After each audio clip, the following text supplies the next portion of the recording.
And that didn't take long. We are, wait for it, live on a blessed, wonderful, beautiful, sleepless Saturday afternoon. The sun is shining. It is warm. I only have one layer of clothes on. New merch available now, by the way, if you'd like to go check it out. Shameless self-promotion right there to kick us off. But it is your host of Pull Up a Chair, episode 93, El Tucretente, the Ultimate Sensei, a.k.a. We'll save the rest for later. And with that being said, we have a very special guest rejoining us in the Thunderdome, in the Inspiration Station, all aboard the Sleepless Ark, the good brother, Scooter Mcgavin, a.k.a. Scotty Doesn't Know, a.k.a. the one and only Young Sunscreen, back in the house. Thank you for joining us on a blessed, wonderful, beautiful, sleepless Saturday afternoon. What up, what up? Good brother Doomer already in the chat, throwing big cheers, big prost. Welcome back. It is the return of Pull Up a Chair. New year incoming, which means new cover for the pod as well. So we're going to exercise our demons here today. However, before we get started, I did want to say thank you once again to Scooter Mcgavin for joining us back and lending us your time while you're back in the OHIO from Florida with love. And with that being said, I do have to announce, well, not announce, but at least mention RIP OG Mako passed away yesterday after 2 weeks of suffering from a self-inflicted gunshot wound to the head. Thoughts and prayers, and of course, all love and good energy and faith to OG Mako and all of his supporters and his family as well. Fortunately, based on how he, ended up going, I always say this when we deal with something like this. If there's anybody out there, absolutely anybody at all struggling, does not know how to seek help, but would like to in any way, shape, or form, please do not be afraid or shy to hit my DM or somebody that you feel comfortable with, and making sure to talk about what you're going through, because I guarantee you people that truly love you will want to hear it. And I'm always open ears and I will listen to you no matter what you got to tell me. So with that being said, I have to get the somber note out of the way. But once again, RIP OG Mako. But with that being said, we're here to close out 2024. What a wild year it was, brother. It had ups, it had downs. It had Miami aliens and Louisiana clowns. There was a lot that went on. There was rap beefs. There was great music that also came out this year. People were at the bar getting tipsy. A lot of great music, a lot of great performances. However, last week we did recap all the music of the year. For those that did not check that out, that is the 5th annual Sleepless Awards, which was co-hosted by the great Lil Kuzi Vert. So go check that out if you haven't seen that, because we will not be covering our best or favorite music of 2024 since we beat that horse dead last week. But I will go over my Apple Music replay, so I figured maybe we could start right there. Go through my Apple replay, and you tell me what you think of my replay, because you were mainly podcasts this year. Yeah, for the most part. That audiobooks. And you stick to a lot of your favorites a lot, too. Like, I know if you did have a high Spotify rap, you get a lot of Mac, you get a lot of Cuddy, you get a lot of Caskey, you get a lot of Webby. Stop me when I'm telling a lie. Yeah, I was kind of shocked Mac made it this year. I love Mac, but I went down this like 4-month, 5-month stretch where I was listening to nothing but like Tom Petty, Dave Matthews, just like older rock, country, pop mixes, whatever the fuck you want to call them.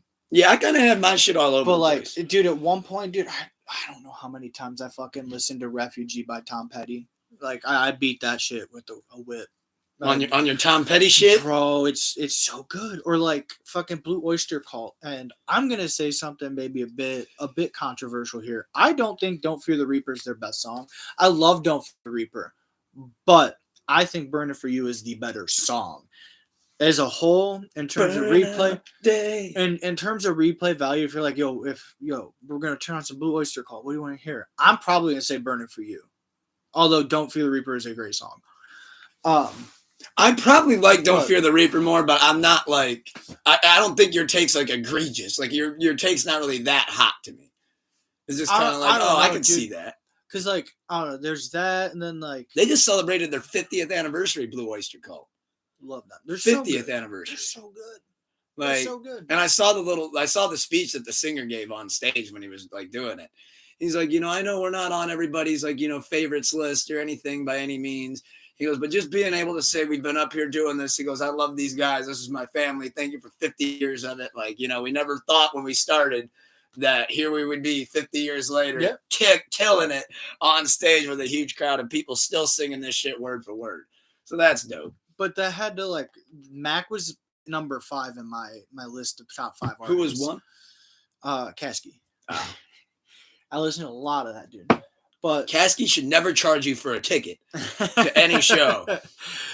Bro, he was in the fucking... He should let you in the fucking green room. He jumped in the battle the one day. That shit still blows my fucking mind. At some point with the beef, at some point everybody got a plate.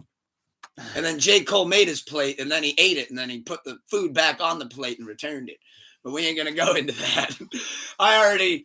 Trust me, I've been called the Dream Bill hater, the Cole hater, and I'm like, I'm really not the Cole hater, but just the way he bowed out, man. I can already hear people now being like, stop, please. Cole was listening to everything coming out over at the beach. He's sitting there in some shorts and some sandals and just kick back damn, they really mentioned me. Nah, it is what it is. That shit. But my first, which for the past 2 years, the top 2 have been the same. Third and then down, it just was kind of a hodgepodge. So first, clocking in at 1847, Drake. Ugh. Number 2, Mac Miller, 1483.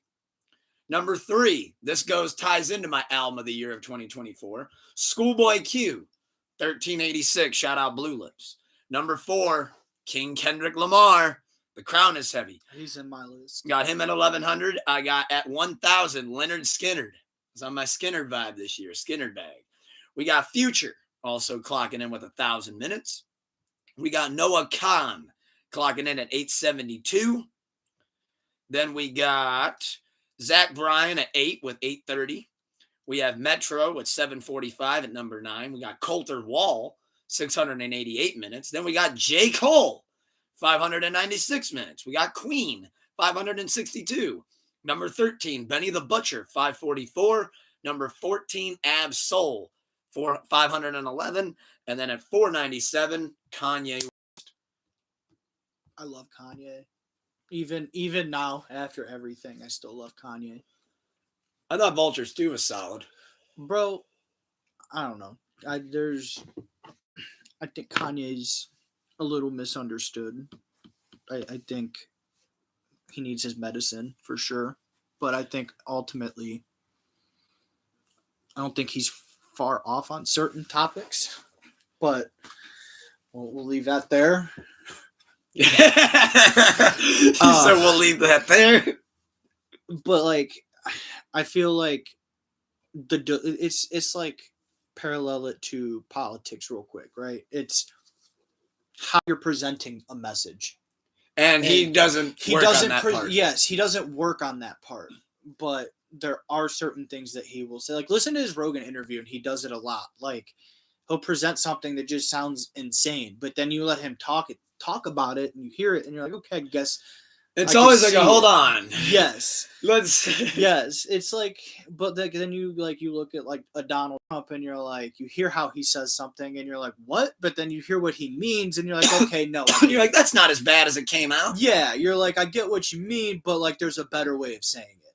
You see, one of my favorite Kanye moments is he had a great point if you just let him drive it home. But instead, he realized, I'm not going to have much time to get this point off. I need to do it in one sentence. George Bush. And he's I'm imagining Kanye was like, how do I say this? How do I say this? How do I say this? And he just said, you know what? Fuck it. George Bush doesn't like black people. And Mike Myers is like, hold on. I'm standing next to you, brother. And this isn't on the prompter. So you're shooting, brother. Oh, shit. Mike Myers is going, oh shit, it's a shoot. Yeah, no, just work on how you're presenting a message, and I don't know, I would almost give reason up front, give my reasoning and then say what I'm gonna say. Maybe not make such an extreme point, and then have to double back to be like, no, here's what I meant. Mike Myers was fighting for his life when Kanye said that. Yeah, he was thinking of any possible way. Oh, same with oh my God, I'm disappointed for not thinking of the name right now. Old WWF commentator or like interviewer. Jesse the Body. No. Mean Gene. Mean Gene. R.I.P. Bro, Mean Gene. my favorite Mean Gene moment is when he's doing the interview that is live, and the picture in the background, just like the poster just falls, and just live on air. He's like, fuck it. He just kept doing the interview. Or like when Booker T slipped up and called Hulk Hogan the N-word. Yeah. And Mean Gene just goes, you can't say that. Mean Gene goes, you can't say that. Booker T's like, damn it, how did I say that? Well, I had clocked in 5,943 total songs. Number 1, you said I hate them. I clearly don't. J. Cole and Boss, Stealth Mode, 102 plays. Part of that, though, is that I did rap over it. And I had a bitch of a time trying to find the instrumental at first. So I was like, I'm just going to kind of I'm going to tune out what they're saying right to the beat. Then number 2, we got Coulter Wall, Sleeping on the Blacktop. Number 3, Coulter Wall, Caroline. Number 4, Freebird, Leonard Skinner. Number 5, Want, Want, Want, Want, Not Like Us. Number 6, Central C, Billiam Stream Freestyle. Number 7, American Idol's Own, I Was Wrong, Jack Blocker. Number 8, Feeling Alright, Joe Cocker. Number 9, Yearn 101, Schoolboy Q. Number 10, Don't Judge Me, I Walk Alone, Batista Acoustic. Number 11, Thank God for Me, Schoolboy Q. Number 12, When They Say Jeezy Out in Traffic, They Say G owns a what? A mothership. Put On, Kanye West. Number 13, Family Matters, Drake. Yeah, I said what I said. Number 14, Euphoria, Don't Tell No About Me, I Won't Tell Truth About You. Number 15, Ramen and OJ, Joyner Lucas and Lil Baby. Well, what do you think of that smorgasbord? You got Batista, Central C, Leonard Skinner, Coulter Wall, Jack Blocker. Very diverse. Probably 2 of those songs made it into my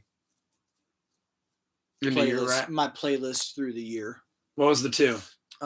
Leonard Skinner. Nice. And there's a Schoolboy Q one in there.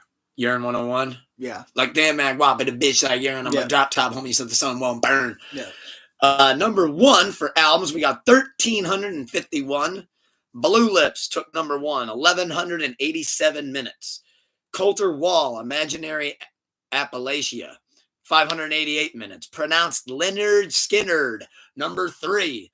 Number 4, Live at Wembley Stadium, R.I.P. Freddie Mercury, Queen. We Don't Trust You, number 5, Future and Metro Boomin.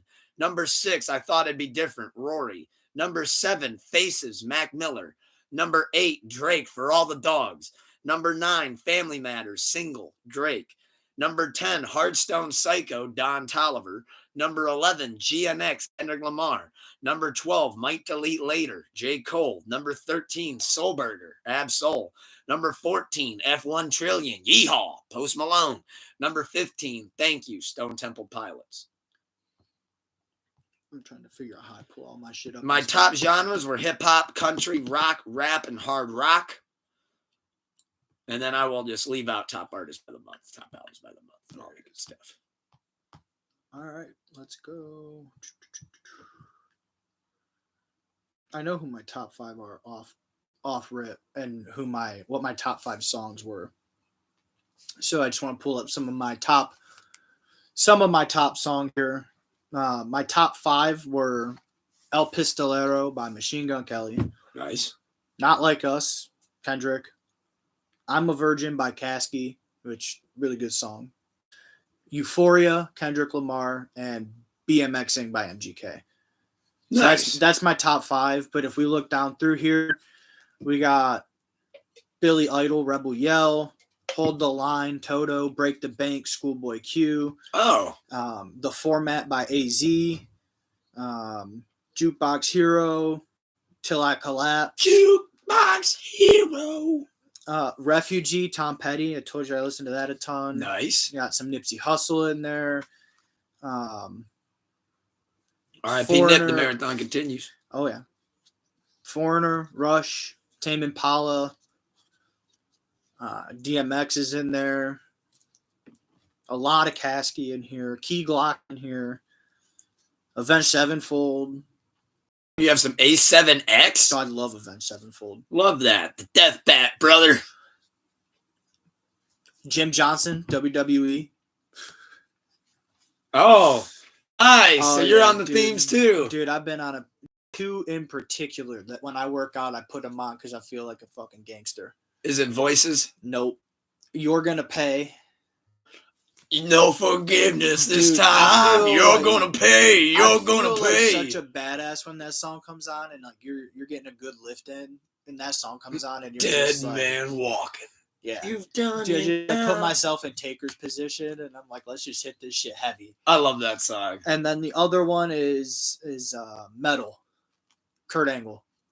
Oh, Metal. Dude, I feel like, do you do the "you suck" while you're listening to it? of course. Also, a little side note here on that song. So, I never really was much into hockey, but my girlfriend's she's a big fan of a minor league hockey team down in Florida, and she goes, "We're gonna go to a game." So we go to a game, and I'm like, "Okay, this is kind of cool." And at one point, the ref made this terrible call, and like I don't know shit about shit, so I'm like, I just hear the whole crowd's booing, and I'm trying to figure out what's going on. And they start playing Kurt Angle's theme song, and I just looked at Nicole and I go, "I don't know what happened, but follow my lead." And then it goes, and everyone's like, "You suck." I was like, "Dude, this isn't a wrestling event, but like I never thought I'd get to do that chant with the whole crowd of people doing it, dude. It was fucking lit." The Kurt Angle "You Suck" that's mainstream. It's so good. It's classic, dude. I fucking love it. It's so good. Basic Thugonomics is in there too. John Cena. Bro, I love the two-faced rappers walk away with 4 shiners bar. Two-faced rappers walk away. Cena had bars. Dude, he did. Fuck yeah, he did. Also, shout out to yeah, dude. He cut a promo, and I think I don't know if he talked about it or John talked about it, but he quoted a line. This is how I know he knows the business and knew John has done his homework and like gives a fuck. Because he had a quote in one of the promos he was cutting against John that was a direct line from the second verse of that song, where he's like, "If you step into me is a quick way to get referred to in the past tense." And if you watch that promo back, he says that line, John's eyes just pop open like, "Oh, I've heard that before." He's like, "Oh, okay." Okay, it's getting back into the music here. Doughboy. I got a shout out Cleveland's own Doughboy, yeah, baby. I got my office. They give me a lot of shit for being from Ohio, Cleveland. Like I'm known as the Ohio guy in the office, but it is. But what's so wrong with that? Nothing's wrong with that, dude. I wear it as a badge of honor. If I walk in and they try fucking with me, and Levon gives out an OH, I'll throw back the IO every single time. They know they're getting it from me. But I put some of them onto Doughboy, and it's very it's not necessarily office appropriate, so sliding in minivans. Yeah, dude, my favorite song by him right now is called Preschool. It's on one of the newer albums he put out. I have to revisit those, bro. It's called Preschool, and like there's one thing I don't like, which is the dude that's just yelling, like pulling his best Diddy impression, just yelling on the beat. Oh, like dude, Doughboy starts off the song and I'm like, he's doing the chorus. I'm like, this is hard. And then it just pauses and the dude's like, hold up, I didn't know we're sliding like that. And just starts like, what the fuck you on? And like it completely cut it off. And it threw me, but then you get back to the song. I'm like, okay, yeah, this is just crazy. Yeah, okay, I guess it kind of fits the vibe. Yeah. Some oldies but goodies coming from like the GTA days. Ali Boombaye, R. Cali. Make sure there's R. Cali. Yeah. I just had to make sure. I didn't want somebody to be like, "Oh, he said R. Kelly." No, R. Cali. Got you. Yeah, we specify that. R. Cali. But some of the classics from there, and then like I said, just Dave Matthews and Kasky. Just any Russian there? Yeah, there's some Russian there. YYZ's in there. Because of course, I fucking love YYZ. Now I know I have to do this off the top of my head because I do Apple Podcasts. But what would you say your top pods were of the year? Because I think yours actually shows. I can't see mine. So my top podcast, I don't even need to look. Yeah, I can do mine off the top of my head. I can even put them in order. I listened to four. Joe Rogan. Okay. Number one. I listened to Tom and Bert, Two Bears, One Cave. That's Tom Segura, Bert Kreischer. Tom Segura, Bert Kreischer. Two of the best comics in the game right now. Stand on that 10 toes. They're fucking awesome. Tucker Carlson. Oh yeah, dude. I don't know what whoever listening or watching. Tucker's fucking awesome, incredible dude. Tucker Carlson getting some love on Pull Up a Chair. Fuck yeah, dude. If you don't fuck with Tucker Carlson, your mom's a hoe. It is what it is. That's a bold statement. That's his statement. that is my statement. And then the fourth one is Your Mom's House, which is Tom Segura. Nice lead into that. Oh, you said your mom's a hoe, then you said Your Mom's House is the fourth one. I'm like, nice pivot. Speaking like a true podcaster. No, I mean it does. It is very fitting, but Your Mom's House with Tom. And that's Tom and his wife. Yeah, Tom and his wife. So mine is one. I guess you could say music, even though it's not really centered around music, and then the rest is wrestling. So number one, as always, Rory and Maul, new Rory and Maul. That's number one. No chance anything beats it. Then we got number two, 6 Feet Under with Mark Calloway, the Undertaker pod. Number three, Hey Guys, Maven. Maven Hustle, love Maven. Number four, Chris Van Fleet, CVV. Yeah, he kills it. Love CVV. And then to give a fifth, I would say the Stevie Richards show. Okay. So yeah, definitely a lot of wrestling. Yeah, it's literally all wrestling, and then New Rory and Maul, which kind of gets the whole thing. But yeah, I figured we could break down our pods real quick since, like I said, I can't access that. Yeah, Apple Podcast doesn't let me access. I listened to a ton of Joe Rogan. Yeah, I know you're like a big if you were to Rogan go, if I were to give like a favorite episode, I'd say like I've been going back pretty far, but there's a lady that goes on there her name's Annie Jacobson, and she's like Annie Jacobson. Yeah, and the most recent episode I listened to, this was from years back, but she's on a few months back, I think. But this older episode, she was in the process of writing a book, and she was telling this story about like her whole thing is exposing old Nazis. So she digs back through the history and interviews people and goes and researches and exposes people for having been a Nazi. And she's telling this story where through researching for this book, she went to Germany and she was interviewing the like the grandson or great grandson or something like that of a German officer. And this dude had all this old stuff from the Nuremberg trials. Like it's all his old notebooks that are just littered with like the obvious. Okay. And the kid's like, can you tell me anything about my grandfather, great grandfather, whoever it was that I don't know. So she shared what she knew and had found out that he didn't know. And he now has like peace and closure on like, okay, I now know the truth of what happened and what my grandfather did.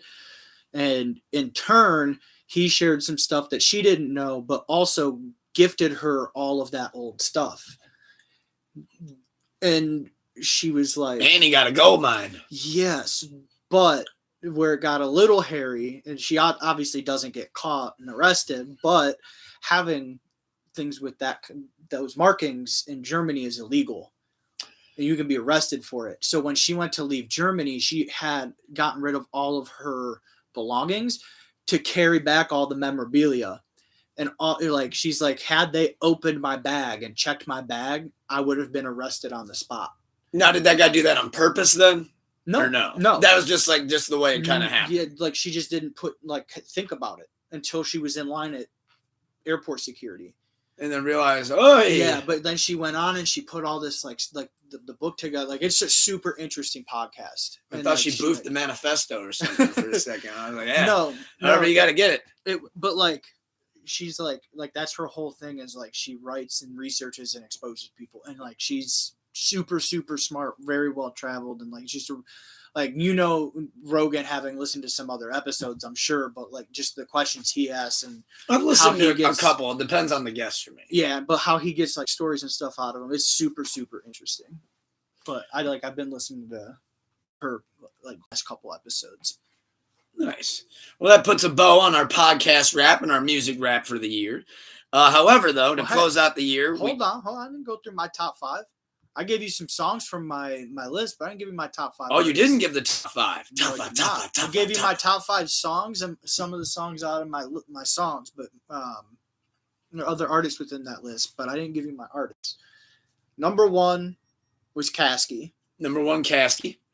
Number 2 was Machine Gun Kelly. Number 2, MGK. Number 3 was Kendrick Lamar. Cornrow Kenny. King Kendrick. Number 4, Dave Matthews Band. Whew. And number 5 was Mac Miller. Nice little hodgepodge as well. Yeah. Glad to see Mac broke into the top 5. Yeah, Machine Gun Kelly and Kendrick had 2 of my top 5 songs. 2 of those top 5 being Kendrick tracks, was we kind of all ended up saying last week for the awards that we all had Kendrick as our male artist of the year. How can you not? I mean, he absolutely took over the year. I mean, there hasn't been a day where I haven't seen his name about something. Right. But we get to also review the music reviews, or get to review the new music that just came out. How about, because this is the first pod in a couple weeks, this is the Pull Up a Chair return. How about we start with Snoop Dogg and Dr. Dre, Missionary. Doomer said Dave Matthews Band in there is wild. Dude, I love Dave. I'm trying to do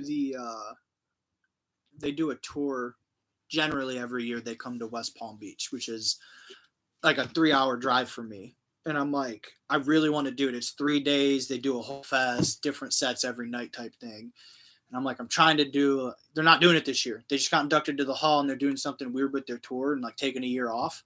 Oh. So I'm like, fuck. Like that was in my travel plans for the year. I wanted to go over there. My cousin and his wife, my brother and his other brother and his wife. Your whole shit off. Yeah, dude. They decided to do something weird with touring. So they're not doing the West Palm tour. I'm like, fuck. Now I got to wait longer. But, dude, Dave's fucking... It'll be worth it for you. Dude, you need to get... I think I beat you with them against... Was it Florida Georgia Line? Who did I put them against? That's a long time ago. Dude, I know. And it cracks me up because I don't think you know much about Dave. At least at the time you didn't. Because when I asked you, I go, what do you know about Dave Matthews Band? And you said, I know one guy's name is Dave and the other guy's name is Matthew. And... You couldn't have been farther from wrong. Like I was like, fucking, I'm taking a guess here. Other guy's name is Band. But yeah, they're awesome. Well, what'd you think of Missionary? Snoop Dogg, Dr. Dre. Didn't listen to it. Didn't listen to it? I'm probably not gonna have to listen to anything that's on there. Well, as somebody who did listen to it, and I know I still kind of got to go back and revisit. Number 1, even though I don't really care about the album sales, but I don't think it sold anywhere near what they thought it would. It only did 38K first week. And they did a lot of promo on that run, too. I mean, they were on everything. Drink Champs, even saw Snoop Dogg on Bootleg Kev. Shout out Bootleg Kev. But essentially, though, I mean, I like it. I like a couple songs on there. Tom Petty's, they got a Tom Petty sample on there for Last Dance with Mary Jane. Guns and Smoke with 50 Cent and Eminem I thought was great. Yeah, he said you're not missing much, Scooter. It wasn't great. Out of the Blue, that was all right. But essentially, though, Snoop and Dr. Dre thought they could spin the block on us, and I don't think it. Yeah. It was kind of like, yeah, all right. Like, way to close out the year with a big album drop, but at the same time, it's like... And like Dr. Dre, I think, tried to do the old thing of like, oh, we'll drop it close to Christmas. People will buy the physicals. And it just... didn't really pan out like that. Plus, the music really wasn't all that great. We love those legends. It's just the music really wasn't there. Speaking of a legend, though, Riff Raff dropped Cherry Chupacabra. That's got some bangers on it. Tiptoe and Rick Owens, baby. Then you got Somersaulting Through the Sunroof. The Cherry Chupacabra freestyle. Riff Raff snap. I fucking have not heard that name in a long time. Riff Raff? Yeah, dude. Now he's the Cherry Simpson. Now he's the Cherry Chupacabra. Chop, not slopped. But no, I thought the new Riff Raff album was dope. I mean, nothing to write home about. You're not missing much. But at the same time, I thought there was a couple bops on there. I mean, to be fair, I don't have anything. I don't ever expect an album to come from Riff Raff that's like, holy shit, buy this. like a Mr. Morale Riff Raff version. Yeah, like I'll listen to him. He's like a weird out dude. I'll listen to him, but like I'm not gonna buy shit. Like, can you imagine if Riff Raff did a Mother I Sober? That would be like that could be like a moment. I would probably believe it. Riff Raff comes out with his version of Auntie's Diaries. Oh God. Jay Skeese dropped a great, in fact, my favorite one of the year, a great On the Radar freestyle. This was his part 2. Thought he killed it. Shout out my guy Jay Skeese. He also just killed it on the Radar. He rapped as if he was Ralphie from Christmas Story. I gotta peep that, but you're big. You're big on Jay Skeese. I know that. But that's my guy. We're on Off the Radar. I'm kind of like upset with myself that I liked it as much as I did, but the 1900 Rugrat freestyle that he did, the one take freestyle he did on Off the Radar. On the Radar. On the Radar. Yeah, dude. You've been so off the radar that you forgot that On the Radar was on the radar. Dog, I'm very, very. He said if Riff Raff ever does a serious album, someone got to do a wellness check. They'd be like, what the hell happened? Is he back with Katy Perry or what? They dropped 2 new singles for my R&B guys. That's Diamonds and Pearls and Straight Up. Been listening to those a lot. That leads us to another new album that I like a lot, R&B. We got Roy Wood's Rolling Stone. She Don't Care About My Name, Rockstar Baby Solo, all bangers. Highly recommend checking that out for the R&B fans. But now since we're talking about R&B, that leads us into the big feast, the big 5 full course meal. 5-star cuisine. SOS Deluxe Lana. SZA dropped 14 new tracks to go with SOS. And she went all in on her deluxe album here with the Lana Deluxe. Did you hear it? No. Did you hear the Kendrick feature? No, I heard that it came out, and I heard how much new was on it, and they called it a deluxe, and I was like, "You're like, that's a new album, but that's all right." I'm like I said, I've just been listening to so many podcasts that like I see that much music, and I'm just like, it's too much for me. I mean, if you look at the full... It would have been better if she dropped it as a whole nother fucking album. I don't understand, like, the whole drop 16 new tracks and call it the same album. Because now it's a 38-track album if you factor That's insane. That's insane. If you factor it all in. And if you factor everything in as well, the album is almost 2 hours long. That's insane. Also, she dropped it, like, correct me if I'm wrong, but didn't Kendrick drop right around the same time? Sorta. Like a couple weeks. Like I'd say probably a month between, like, here, let me take a look. You are right on that. So December 20th for the deluxe for Lana. It does feel weird calling it a deluxe because it like even has another name. I would have just called it a new album and moved it further out if you knew there was a chance Kendrick was dropping. GNX came out. Like let's be realistic. I'm gonna dedicate time to November an album. 22nd. So if basically, I'm gonna dedicate time to an album, which that's essentially what she dropped as a whole nother album. It's literally called SOS Deluxe Lana. SOS Deluxe, then new name. Not a fan of it. I mean, I think did it. I think it's a TDE marketing move because, like, I saw they're like, oh well, Lana did this first week. Because again, you're dealing with 12 new songs, 14 new records. And I don't think any of them was released as a single, except for maybe one. One of them was, which was Saturn.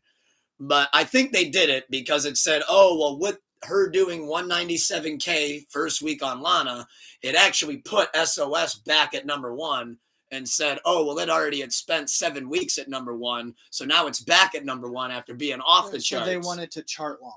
Yes, they wanted to draw more streaming numbers to SOS. And the one with Ben Stiller was a single too, because she paired up with Severance. Ben Stiller? So, yeah. So, Ben Stiller. Dog, what? Back over the summer, SZA had this viral tweet. She's like, what do I have to do to bring back Severance? Do I have to drop new music? Blah, blah, blah. Well, Ben Stiller was like, I'll tell you what. You drop new music and I'll drop the trailer to the show. Like, we're going to have a new season coming in January. Well, them being smart, they paired up with each other to help each other out. So SZA's like, I'm going to put more eyes on your show. You can debut the trailer with part of your trailer being part of my music video that you're going to star in. And I'll be a guest spot on the show that I love anyways. And they're kind of like co-promoting each other's thing. That's pretty cool. So at least that worked out that way. And it happened super organically. So which I thought that was cool. And then when she dropped the album, that is when Ben Stiller put out the trailer. So it was like, oh, that's kind of makes it go hand in hand. That's pretty cool. But I'm not going to hot take it too much. I still got to sit with it, but I have been listening to Lana a lot. I still stand 20 toes on that SOS is better than Control. I stand on that point, but we've talked about that before. I think Lana might seriously end up becoming my number 2, but I gotta sit with it more before I can say that because I know I'm still going off a recency bias. Like right now, that's one of my favorite albums to listen to. I'm big time in my R&B bag. But my 3 joints on that I highly, highly recommend. 30 for 30 with Kendrick Lamar. That duo can do no wrong. Chill Baby. Nice little relaxing vibe. And then the one with Ben Stiller, Drive. Think that's a great record. What they did with it. Highly recommend checking that out. Boldy James and Who the Hell is Carlo? Good point. But they dropped Hidden in Plain Sight. Boldy James back outside again. Love that new project, though. Definitely recommend going and checking that out. Hidden in Plain Sight's a great record, as well as First and 15th. Ed Sheeran dropped a tour collection album. If you're fans of Ed Sheeran, he's always great live. Love how it transfers over to the album. Doomer said the Boldy album is solid as well. Kodak Black dropped Gift for the Streets on Christmas, little Christmas themed album. I added Short Timing, Bonafide, and Kodak KTB Black? Freestyle. Yeah. Kodak Black dropped a Christmas album? Well, it's like when Young Thug dropped the country album. I mean, he called it a Christmas album, but I mean, besides maybe a couple of chimes and jingle bells, I didn't really hear Christmas there. He went for it. But yeah, no. So Kodak dropped that. And then we had obviously the 3 re-releases drop where J. Cole dropped the 2014 Forest Hills Drive Deluxe, which I thought that was cool, celebrating 10-year anniversary. Plus the records were good. Yeah. And Young Thug said, hold on, court cost a lot. We're putting the slime seasons back on DSP. Shout out court costs. So we got that lawyer needs paid, damn it. He said, hold on there, dude. We're putting the slime seasons back up on DSPs. Help. So shout out Thugger for getting those back up there to close out the year. But last, but certainly never least, the woman that Ozempic stole from me. I fell to a knee. Ice Spice dropped Y2K, I'm Just a Girl Deluxe, which I did add Hannah Montana. And she said, I know that I'm slim, but I still eat my oats. Bitch, we need chicken sandwiches. We need Whoppers. Get out of here with this oats and being slim. I'll never forget. I knew something was up. We didn't get an Ice Spice selfie for about 3 months. And I'm like, where'd she go? That's my Statue of Liberty. You can't do this to me. You have any idea how much I've sacrificed? And then she popped back outside. And she ain't dragging the wagon no more. The wagon's gone. Gone. The cellulite is gone. Ozempic, you have stolen her from us. And I swear to God, if I see that Ozempic pen even get within 6 feet of Lizzo, I will be Luigi Mansioni, or however you pronounce his last name. I don't know who you are, CEO of Ozempic, but I'm coming for you. Is that a threat? I would not be saying that. No, I say it loosely. Fuck that. Fuck that. I say it loosely. Fuck that. I'm a pacifist. I broke my hand over the summer, so I can't even make a full fist. So do not worry. It is just me showing how my passion gets to me. When I saw Ice Spice, I'll never forget it was slide 3. Normally, I never had to wait to slide 3 to see the wagon. Never. And I'm like, okay, that's weird. She's shopping. Okay, she's in the car. Cool. Slide 3, I fell to a knee. I mean, literally, I saw slide 3 come up. I'm on break ripping a heater at the day job, and I just go, what? I'm like, where'd it go? Where'd it go? Just must be a bad angle. And then I went to slide 4. Gone. The cheeks are gone. I'm devastated. I'm sure you can tell. You're having an absolute meltdown right now. They've been waiting for my crash out. They're like, what's going to get it out of them? There it is. Ice Spice, my Statue of Liberty is gone. What have they done to you, Ice? What have they done to you? Just DM me. Do I need to help? Do I need to be your new manager? But yeah, no Ozempic stole her. That's what got left in 2024. Ice Spice's cheeks. On. Ozempic is running through the industry at a rapid rate, and you stole my Statue of Liberty. I just want to let you know that. So CEO of Ozempic, Scooter is right. I will not lay a finger on you. But you better hope I don't inject that pen into your ass. Fuck you. That's right, CEO of Ozempic. I know you're tuned in to Pull Up a Chair episode 93. So I'm flipping double birds to you. But no, with that being said, though, my only opinion on it is I don't give a fuck about Ice Spice. I crash out over it, and literally Scooter goes, I don't give a fuck about Ice Spice. I don't like her. Oh, we got Wifey entering the Inspiration Station, entering the Thunderdome. Gotta love it. Not an Ice Spice fan. Well, with that being said, though, there's the new music reviews. So now to pivot off into new movie reviews. Any movies you've seen recently that have just came out this year? What were your favorite movies of the year? I haven't really watched any new movies. You bet you haven't. I told you my time is in sports, video games, and business. Fair enough. Well, have you heard about Terrifier 3? We're going to start there because I got 2 reviews before we recap. It was in the feed for a little while, but I don't know much about it. Have you ever seen a Terrifier? Yes, I've seen the first 2. Okay, this one makes the other 2 look PG. Dog, what? Yeah. Like, they go places in this third one that I've never seen a horror movie go to before. Like, anything that you think of that they could do that's like, that's probably iffy if you should do it, they just did it. They ripped the Band-Aid off. Like, completely ripped the Band-Aid off. To the point where, at some point, I'm even watching this. Like, hold on. Are we sure this ain't a snuff? Like, this is getting pretty crazy. Like, when you even got me being like, wow, we're going there? Like, holy shit. Especially the last 30 minutes of the movie. I mean, man. That director, what's going on in your brain, dog? If you're able to shoot this shit. But Terrifier 3, I'll leave it at this. Great movie. For what, you're not going into it looking for some great acting. No, by any you means. know what you're getting. You know what you're getting. If you're a fan of the Terrifier, Art the Clown is no fucking joke. But no, highly recommend checking out Terrifier 3. It's batshit insane. I don't see how they could ever put that on I don't see how they could put that on anything and make it accessible to kids. I mean, I really just don't. Like, spoiler alert. Kids are dying left and right in this movie. In graphic ways. Like, the one way is almost so graphic that's like, I don't even know if that should be shot, but we're going for it. Kids? They die the most. Because he's Santa Claus. He's Santa Claus in this, essentially. And granted, there's like a story throughout the movie, but the part where he's in the mall, I mean...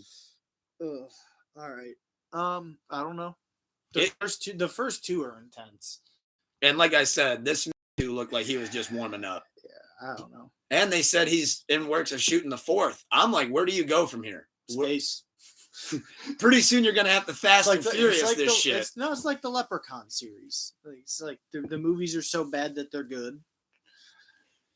Kind of almost. He's gonna, at some point, he'll go to space, and if we're lucky, he'll go to the hood. It's what Leprechaun did. Art the Clown in the Hood. Dude, it's what Leprechaun did. I mean, like you said, if there's a movie franchise in the modern day that can pull it off, it's Terrifier. Bro, just like, basically just... Like, for God's sakes, we just made him Santa Claus. Do it as... you can do it as like a... You can do it because it's a horror movie, and it's the same... Within the bounds of the same concept of it being a movie that's so bad it's good. Pay homage to Leprechaun and do the path that it did. Send him to Vegas, send him to space, send him to the hood, send him everywhere. Fuck it. Like, spoiler alert. Fuck it. Art the Clown goes to Disney. Oh, that'd be gas. Bro. Like him as Mickey or something, and he's going around the park as Mickey Mouse. Bro, that's what they should have done for Winnie the Pooh. Blood. You could actually make that work. You know that Winnie the Pooh horror movie? Instead of doing it like that, they should have made Art the Clown Winnie the Pooh. That's what they You could actually kind of make that work. him being Mickey, because essentially that's how he does the Santa Claus. Like there's one part, which just actually ties into something else as well. But there's this one part where the security guy who's working like all security, when Santa comes back out, because the actual Santa that they hired is like, all right, ho, ho, ho, I just got to go back to the North Pole. I'll be right back out. Ho, ho, ho. Well, when Art switches and kills him, puts the suit on, comes out and sits in the chair, the one security guy is like, that don't quite look like our Santa Claus, because the dude's got like makeup on. Like, I don't know if that's our Santa Claus here. And then he's like starting to give out gifts for the kids, and he's like, hold on, what's he giving out? Knives and fucking guns and shit like that. Like the one kid gets a gun, he's like, oh, what's this? Boom! Fucking blows his fucking head off. It's like, oh shit. They show the one kid off to the corner, he's like slicing. It's like, what the hell? But what kind of kids you give this shit to, bro? That shit insane. But no, do highly recommend that, even though as crazy as it is for the horror movie fans out there. Number 2, this one's fresh off the press. I just saw it. My returning tradition, because it was years since I had this tradition, of going to a movie on Christmas Day. Wifey and me went to go see Mufasa. And Mufasa I thought was a great movie. Obviously, I've always loved The Lion King. However, though, I do have a takeaway from Mufasa. I'm going to give a spoiler alert on this as well. So I'm prompting you. Spoiler alert.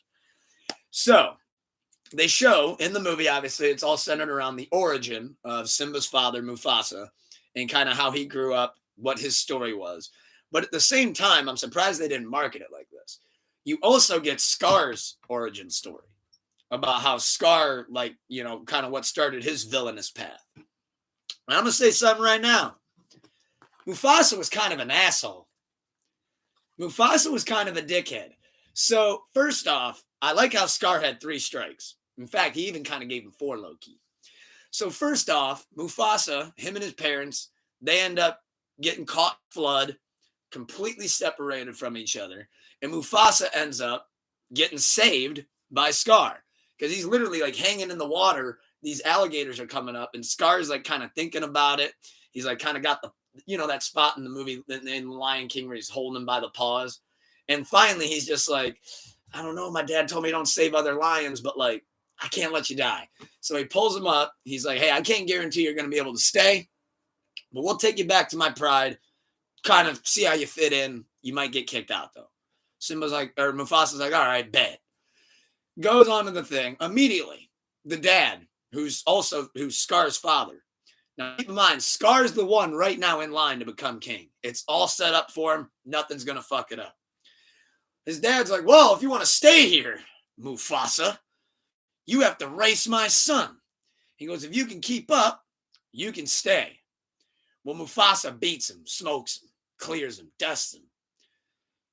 Literally immediately. Scar's dad's like, oh, welcome to the family. You're going to be the new heir to the throne. You're the new king. And you get to go live with, the mom and learn how to hunt and shit as well. I can tell you're going to be a great hunter too. Scar's like, oh, well, can I tag along? Nah, buddy, you got to stay aside. We're prepping him. So Scar's like, all right, man, why the fuck did I say that lion cub? And then he's like, all right, but I'm going to keep working with him. He's my brother.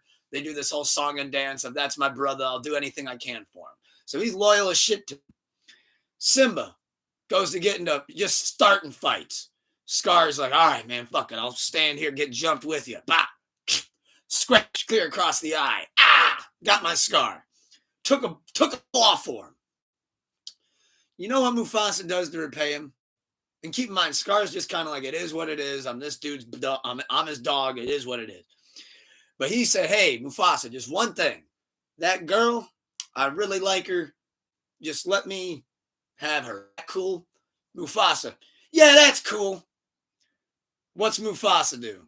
Right when he finally saves the day and saves the pride, she comes up, oh, Mufasa, were you the one that saved me? You bet I was. Hey, I smelled that scent that's on you? Oh, I know what that is. That's a flower from when you grew up.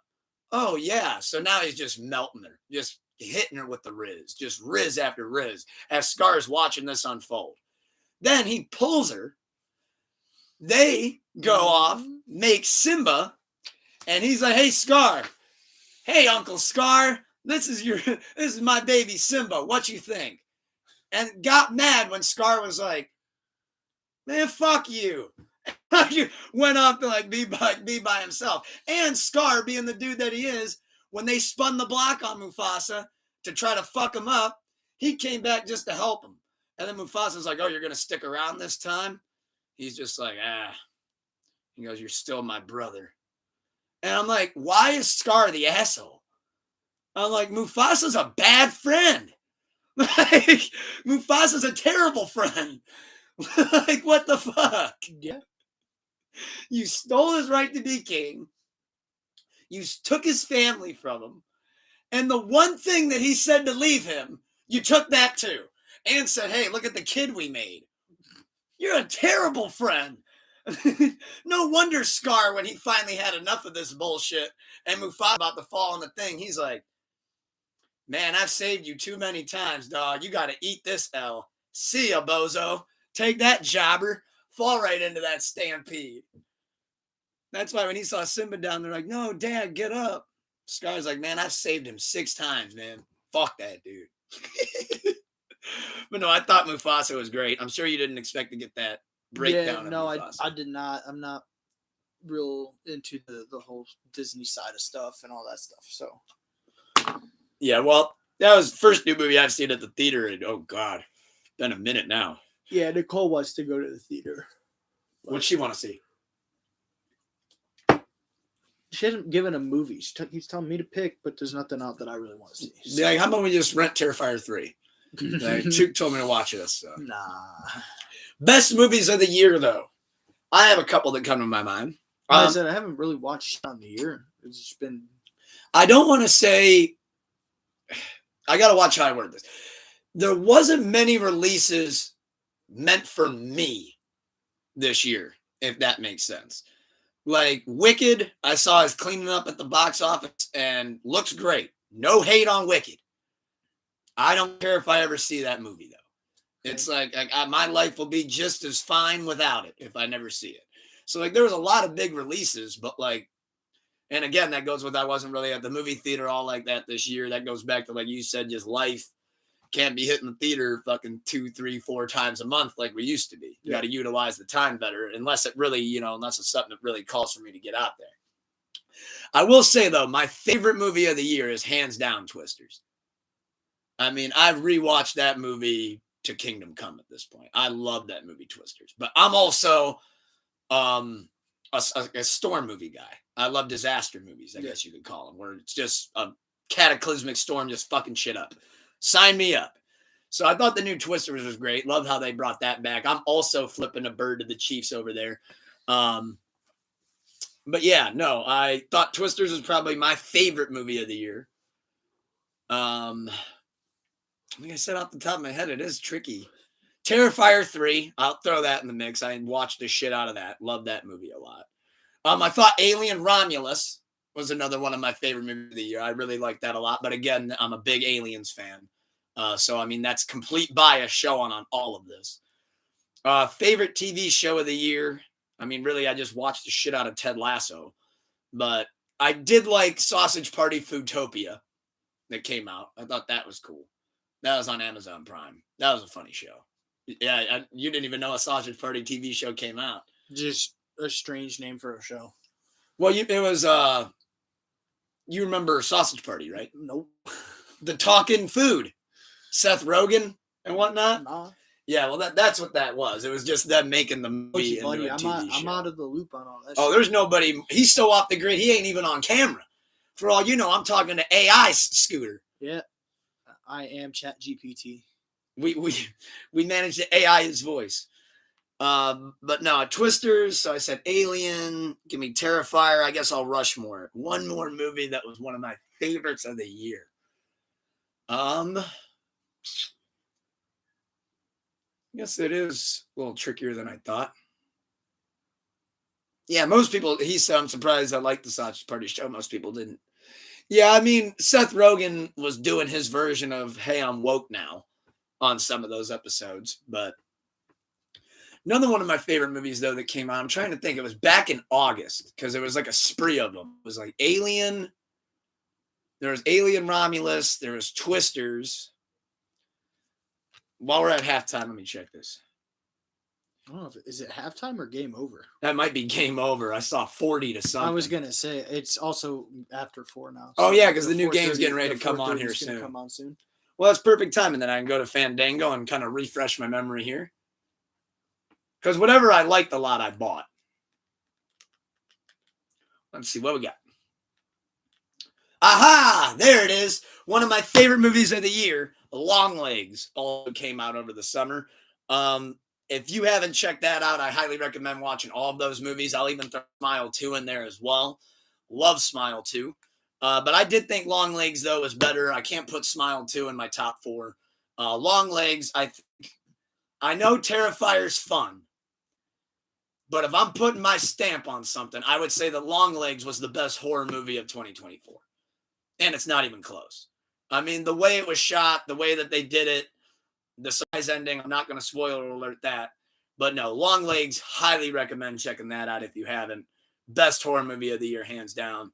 Twisters is just a really, really fun movie and easily rewatchable as well. So I kind of had to throw that in there. But no, Alien Romulus 2, if you're a fan of those series, is fucking great. But have you seen Longlegs or heard of it? No, the only one in there that I've actually seen is the Kevin Hart Laugh at My Pain. Oh yeah, I have Laugh at My Pain on there too. I bought that thing. I'm big into Wifey, that's actually, one of her favorites. I'm big into stand-up. And actually for Christmas, one of the gifts I got, my brother got me was got Nicole and I tickets to go see the Killers of Kill Tony in Florida. So like, what's that? Is that just Kill Tony? It's the people that like have kind of like blown up. It's like their current list of people is like that have blown up in the show. It's like Cam Patterson, the current lineup as it sits is Cam Patterson, Hans Kim, David Lucas, and William Montgomery. I like Kill Tony. Dude, I love Kill Tony. Tony Hinchcliffe I've always thought was really cool. I got hip to him on the early roast battles. Yeah, dude, Tony Hinchcliffe's awesome. I miss when Jeff Ross used to host those roast battles. Well, speaking of comedians, though, as we're closing out talking about our favorite movies and just wrapping it up, was there any stand-up specials that jumped out to you this year? I don't know if it was necessarily this year, but Tom Segura's Sledgehammer was. I have two favorites that come to my mind. Fucking funny. And I'm pissed I don't remember the name of one of them. Tom Segura's Sledgehammer is really good. I'm going to have you or Doomer help me out here on this next one. So you said Tom Segura's Sledgehammer? And you said you think that was this year or you're not positive? I think it was, but I'm not positive. I know I'm pretty sure he dropped one this year. But my two favorite specials to come out this year. Number one, I got to go with my guy, Bones and All, Anthony Jeselnik. Anthony Jeselnik's hilarious, and that just came out like a month ago. I don't know if I know that name. And so Anthony Jeselnik, he's the one that does like the one-line zinger, dark jokes kind of. Mm-hmm. Like to give an example of one of his jokes. He said, yeah, so, me and my friend got into an argument the other day. She asked if I would be her baby's sperm donor. And he said, that all depends. How old's your baby?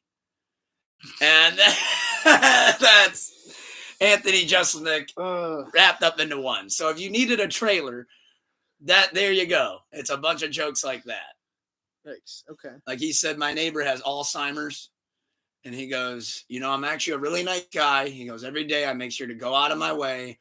He goes, I get his mail, I get his newspaper, whatever he needs me to get. He goes, I even get him his groceries. He goes, and I bring it to his house just so I can be the guy to remind him where his wife is. Because by the end of the thing, his wife's dead.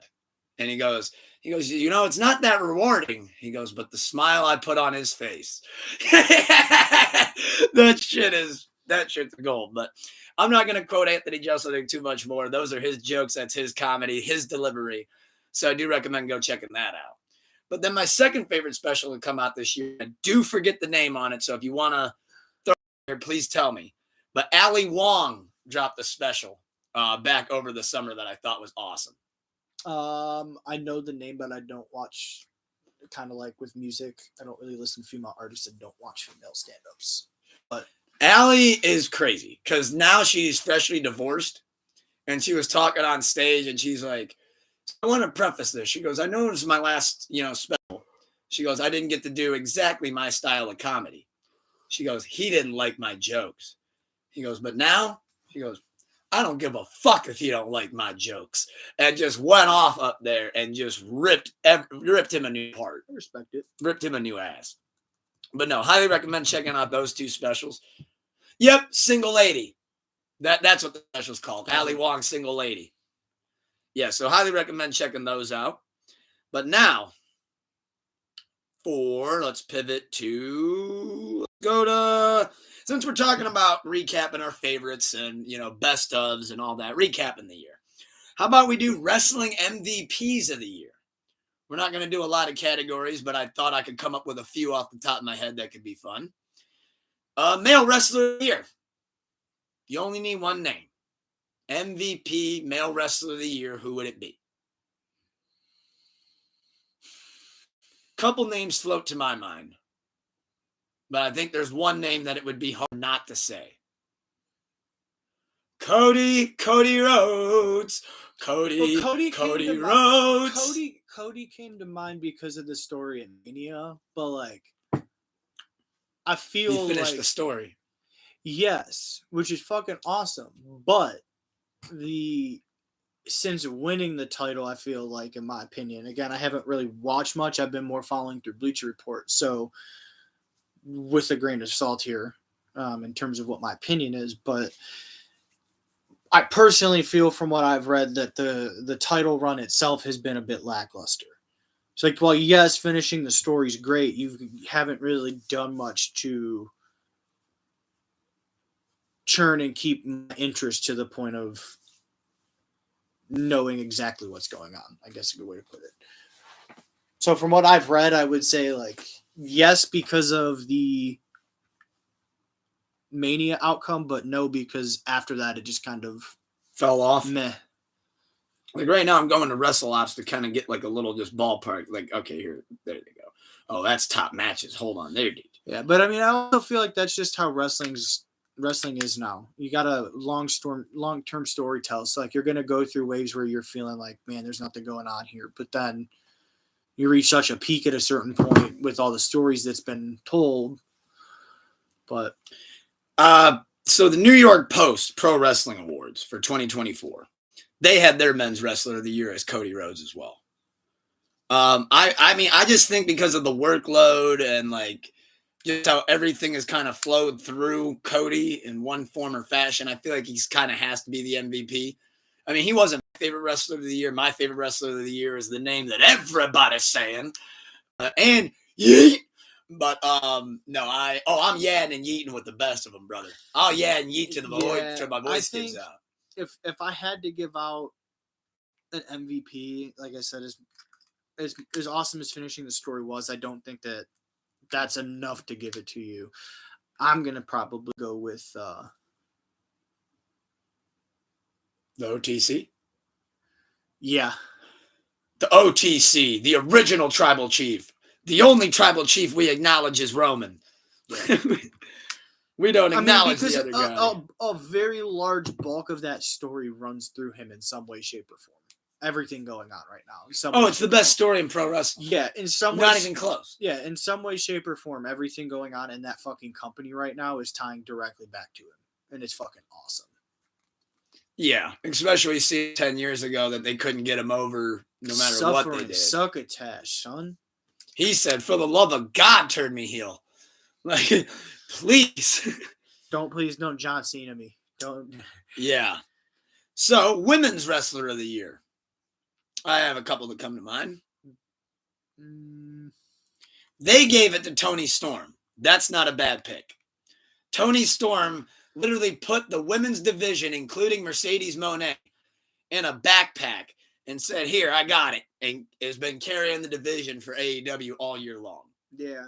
Her gimmick right now is fire. I don't know if you said you haven't really watched much. So Timeless Toni Storm lost it all in to Mariah May. The Timeless gimmick is gone.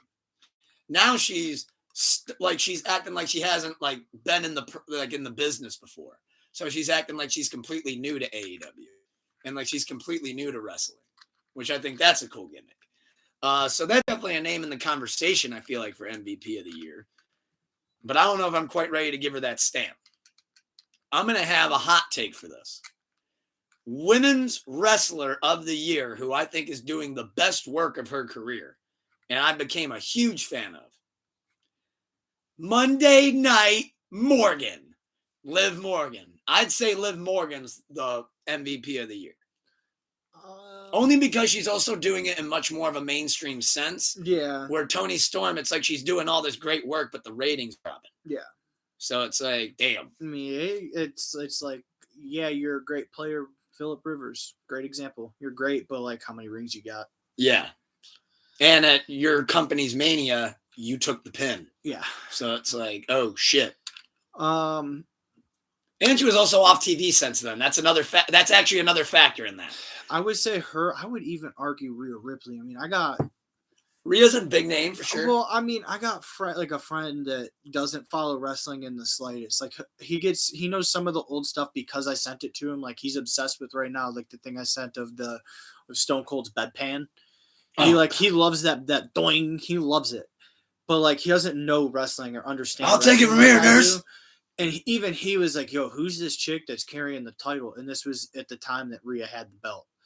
He's like, so she was so fucking to the point of like people knowing who she was that even a non-wrestling fan knew who she was. That's true. So I got to give it to Rhea. Respect that. Respect that big time. Tag team of the year. Now this could be women's or males. We're not being gender specific with this one. They gave it to the Young Bucks. I completely disagree. And I like the Young Bucks, but I disagree with that. Completely, wholeheartedly disagree with that. Tag team's kind of tough, too, because when I'm thinking in WWE anymore, these tag teams, man, they get put together and they break up in minutes. Mm-hmm. But, I mean, tag team's going to have to come from AEW, I think. I agree. I think Acclaimed. So we're going with the Acclaimed. Scissor me! Oh my god, it's been a while since I've done that one on cam. That's not a bad pick, but I'll tell you what, I'll go AEW with you, but I'm gonna give a dark horse. I'm gonna go with Private Party. Okay. Since they're finally having their big moment and on great matches, I'm gonna give that one to Private Party for tag team of the year. I don't hate it. Because right now the WWE tag teams, it's like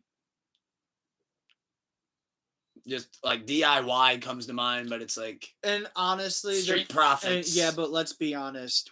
I already know what's coming because Triple H is in charge of creative. I already know what's down the road for us. I'm not mad at it because I'm going to fucking love watching it all over again. But we're going to get some form of feud, long-term storytelling feud between Johnny Gargano and Tommaso Ciampa. Yeah. The same way they did it in NXT.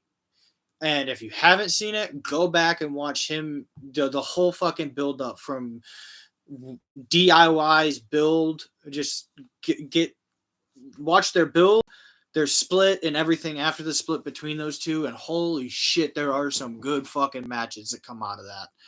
But they're going to build, that's how they're going to build DIY. So even one of their best tag teams right now that's basically like the glue and staple. Champions. Yeah, but at a certain point, you know what's coming for the chance, and it's going to be split.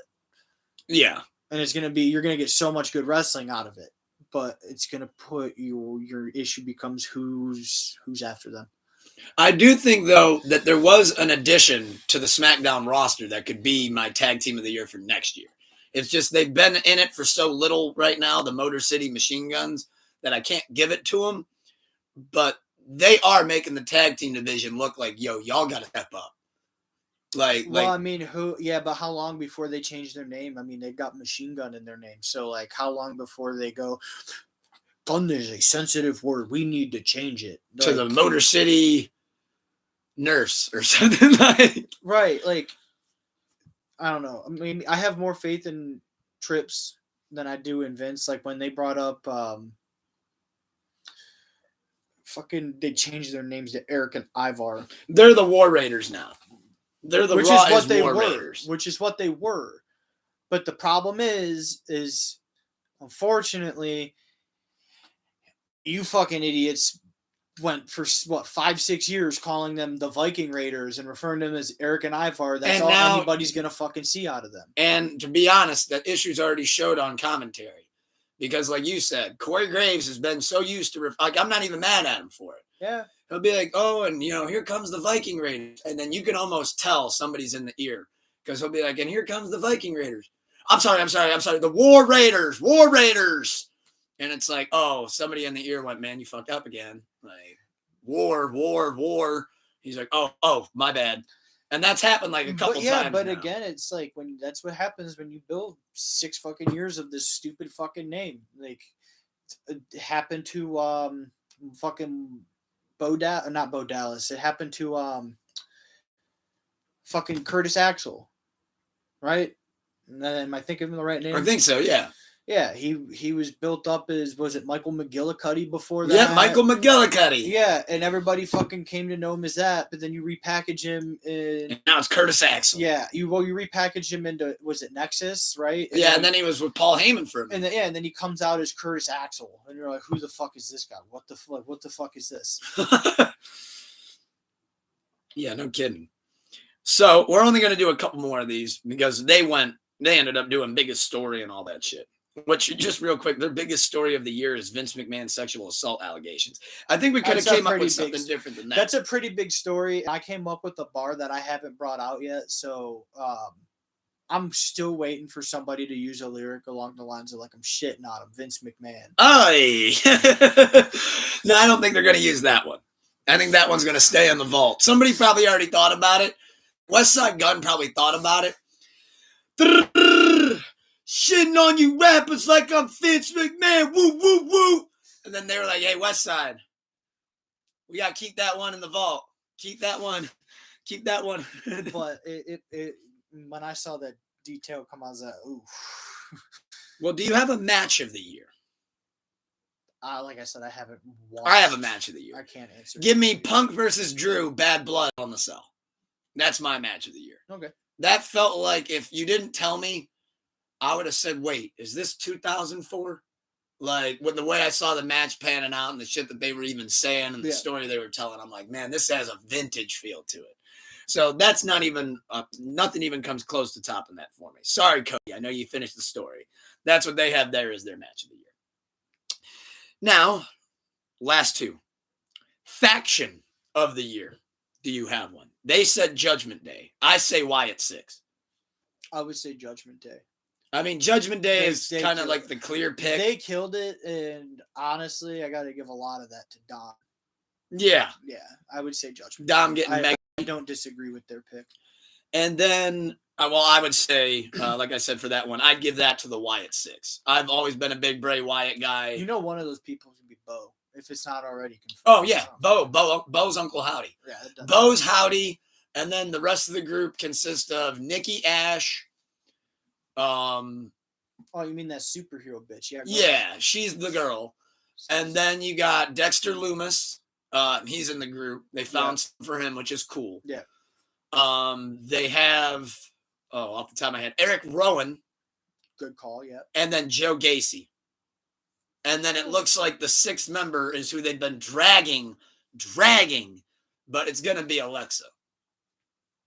I mean, unless it's the biggest swerve. That's what is like Abigail, Sister Abigail.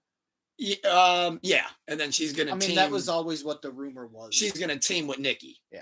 To where then essentially you get Eric or you get Joe and Dexter. You're gonna end up getting a super faction of a tag team and a couple tag teams. Yeah, a couple of tag teams. And then you got Howdy and Rowan that are competing for mid card and upper card titles. Yeah. But I can tell Triple H is booking them very carefully right now. Because he should. Like, he doesn't want to overdo it. Well, especially going in because they're transitioning over to Netflix. So smart to hold off and roll out because you need something big for Netflix. Yeah. Yeah. Last one of the year is, it said, and I like this one. Biggest swerve, aka biggest plot twist of the year. I know mine hands down. I did not see the New Day turning heel. The New Day turning heel and cutting that promo on Big E. Because it made it look like, I got to give Triple H's credit. He made it look like for 2 months that Xavier Woods and Kofi, like Xavier was about to turn on Kofi. But then when Big E came out to the ring and he's trying to talk to Xavier, I remember watching this because it just happened about a month ago. I'm watching it live and I'm like, wait a minute, what's up with Kofi? because like Kofi started looking at like some of the things Big E was saying, like Big E got to the point of his where he's like, yeah, you're right, Xavier. Kofi did lose to Brock Lesnar in 6 seconds, but that's not his fault. Oh, you're right. You guys did lose the tag team championships, blah, blah, blah, but that wasn't your guys' fault. And by the time he got to that one, Kofi's starting to kind of give him this look like what, like you're trying to bring up all of our bad shit. And then finally, when Xavier started talking to Big E, you're thinking, oh, at any minute now, he's going to hit Kofi, hit Big E, and here's the heel turn. And then Kofi grabs the mic and he goes, you know what? I think Xavier's right. The moment he said that, you can hear the crowd start instantly booing, immediate heat. I mean, that was a well-booked heel turn. You got Big E looking like he's about to get out there like, man, you really about to throw away all this, blah, blah, blah. And then the way Kofi and Xavier are like, Big E, you broke your neck, and where have you been? Gone. We asked if you could come and accompany us to ringside, and what'd you say? You'd rather stay home. And Xavier goes, when I tore my ACL, he goes, I was here lipping with you guys every week. And it's like, whoa. Biggest swerve of the year for me, though, is definitely the heel day, the heel day, yeah. The New Day heel turn. Yeah, I like that. You'd second that as well as the biggest swerve. So is Big E wrestling again then? Looks like they're going to bring him back soon. Cool. That he's going to be cleared soon. Because he actually said that. He said, when I finally am cleared to return, he goes, I'll be back. And I think that'll be like a good way to get Big E back. And then the way I could see it, you could probably turn the New Day back to being like, let's go. You're right, Big E. Like, we were off on the deep end. Yeah. But I did think that was a brave move, though, because imagine if New Day would have went up to Vince and said, hey, Vince, I got an idea. What do you think about us turning heel? What would Vince McMahon, do you think, have said about that? No. A lot faster than you said it, too. Yeah. He probably would have laughed at him and said, no chance. Reading the text. But that is our wrestling MVPs of the year. I thought that would be kind of fun to recap, go over with as well. But now with that being said, there is more wrestling on tonight. We have an AEW pay-per-view. We got At World's End tonight. However, I will not be breaking down each match and giving you my prediction for each match. I do want to talk about AEW, though, as we close out the year and go into 2025. Tony Khan said at the top of the year that 2024 would be the best year for AEW. And as it turns out, Tony Khan couldn't have been more wrong. Ended up being the worst year of AEW. We now have viral Reddit pages and Twitter pages talking about the death of AEW, posting how their venues can't even sell floor tickets pretty much anymore to some of these shows. Ticket sales are down. Ratings are down. A lot of shit going south in AEW. As somebody that I know used to watch AEW, I know you said with just not having it available, that you kind of just fell off the train with it. But what do you think AEW has to do to regain momentum going into 2025? Less content. Which they did kill the Rampage show. Less content and separate. Keep your fucking show separate. Don't be bringing up shit that happened on Dark on Dynamite, because I might watch Dynamite but not watch Dark, and then I miss half the fucking story because I didn't watch Dark. Like, what's on Dark is for the people that watch Dark. What's on Dynamite is for the people that watch Dynamite. I think being able to focus in on those might help a little bit. I do think they need to be able to have the confidence to pull the trigger in the likes of younger talent. Like you mentioned before we went live, Jon Moxley's like, it's 4 years, but he's been a 6-time champ. Yep. Why not take a shot and put that on Jungle Boy? Or put it on Will Ospreay. Yeah, or just why are we going and relying on the same? This is like, learn from what WWE did. Like what happened when, like, if the title slipped away from John gonna have the title back in a month, and that's starting to feel like Mox is becoming. And how did people feel about WWE at that time? They didn't like him. Because like you said, John would drop it, and it's like, all right, next pay-per-view is going to win it back. Oh, I watched John drop it, and then I finally watched Rey Mysterio win the fucking title. And what happens in 5 fucking minutes? Rey Mysterio gets squashed by John Cena on fucking Monday Night Raw. Get the title away from them for a bit. let the up and coming people do what they do, and whoever's, I don't know who the fuck's calling shots on creative, but you probably need somebody that can come in and. The fact that I can't tell you specifically who's calling the shots on a week-to-week basis is a problem. Yeah. Because one week you'll hear, oh, Jericho is heavily influenced. All right, now let me throw. I'm going to throw a name at you, and you tell me if you think this person. One, do you think this person would have interest? And two, do you think this person would have learned from previous mistakes to be able to put together a good product with what AEW has? Would you trust Eric Bischoff to come in and take a job to manage everything there? I would, yes. But at this point, that bridge is burned to ash and dust because Eric Bischoff hates what AEW has turned into. And he's been very vocal about that. Like, he said that he used to try to, like, help some of the talent there. And he said that it broke his heart when he finally just told them, guys, I give up. I give up. I feed you these great ideas. You just shit all over them. And you're just not listening to what I'm saying. So, which means that they need to come up with the creative department. If it's not working, listen. That's not Kenny Omega, Chris Jericho, Bryan Danielson, John Moxley, and the Young Bucks. Yeah, the same people that consistently hold the fucking titles all the time. And what do those people don't what do? Does it? Yeah, but what does that start to feel like? It starts to feel a lot like fucking Hogan in the NWO. Which? And what WCW ultimately became. And a lot of people are saying what I've said. I've seen this movie before. Who holds all your belts? Ex-WWE people. Mercedes is your women's champ. Granted, you have Mariah May, but that's the other thing. They got a lot of titles there. Sometimes they're like, this is the TBS Women's US. I'm like, okay, stop that. I think less titles, and I think part of why they have so many is because they do the whole Forbidden Door thing. I don't think they need as many titles as they have.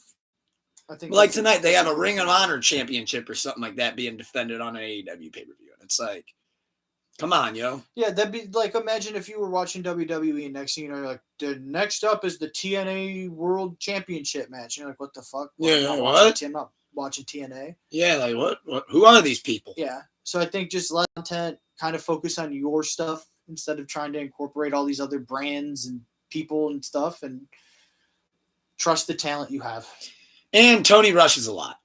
Like when Ricochet came to AEW, people were like, oh my God, I can't wait to see Ricochet and Ospreay. Like, I can't wait to see how they're going to execute that. You know how they executed it? This Wednesday on Dynamite, we're going to have Will Ospreay versus Ricochet as our main event. And people that wanted the match were like, no.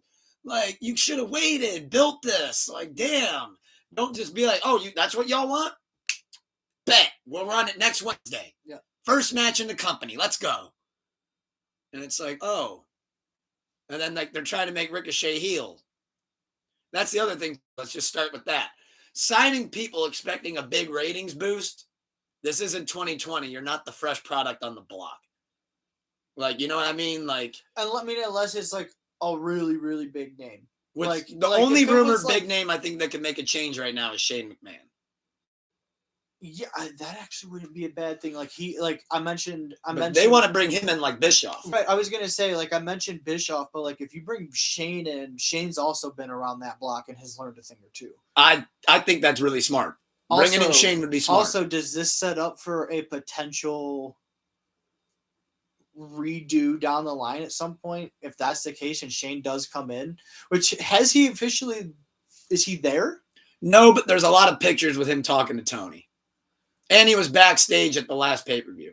Okay, so let's say Shane does show up. Do we at some point in the future see a potential redo of the invasion angle? What do you mean?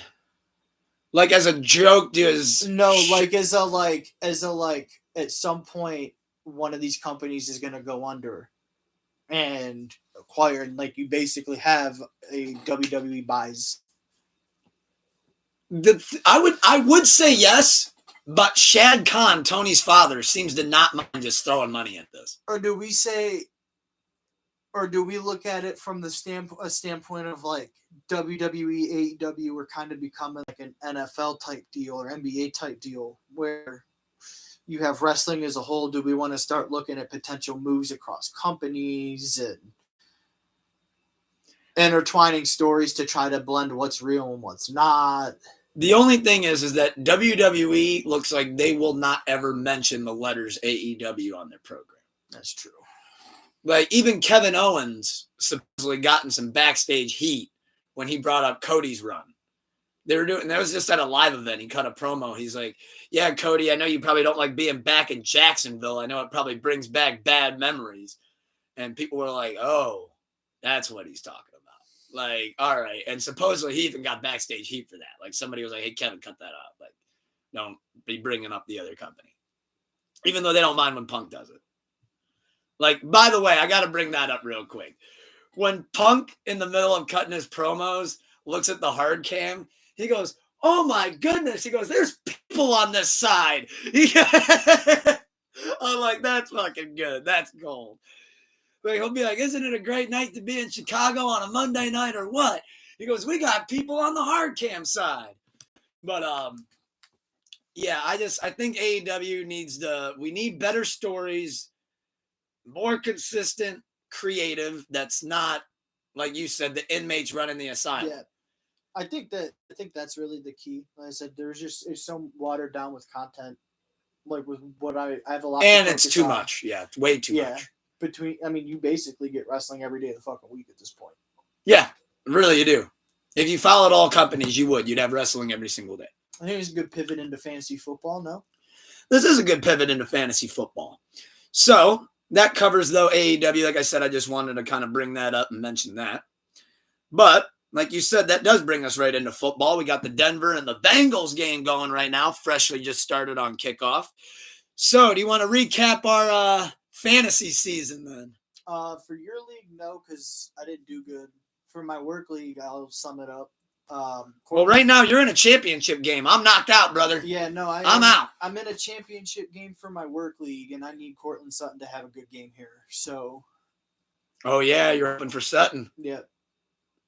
These are two teams that are competing too, so this should be a nice high-powered offense game, especially from the Bengals. And like you said, Denver's got to bring it as well. Remind me what number Sutton is. 14. I want to say. I think Sutton's 14. I had 12 in my mind, but. Well, I got knocked out of the playoffs last week after having a first-round bye. I'll kick this one off with saying that my running backs failed me, and I knew that they were going to be an issue as the season went on. But essentially, I never got out of my running back struggles. So that's what killed me last week. I started Najee. I started Abdullah. My bench went off. And even if I would have started the bench, I still would have lost by like 20 or 30. Who did you play? I played Grim Sleepers. I played Danathan Daly, who I'm battling tonight. This sounds like you played Kuzi, because this is usually how my matches against Kuzi go. Kuzi, he lost. Dog, I get eaten alive by that dude. Yeah, Kuzi lost to my boss. I fucking cannot beat him. Captain Ding is who he lost to.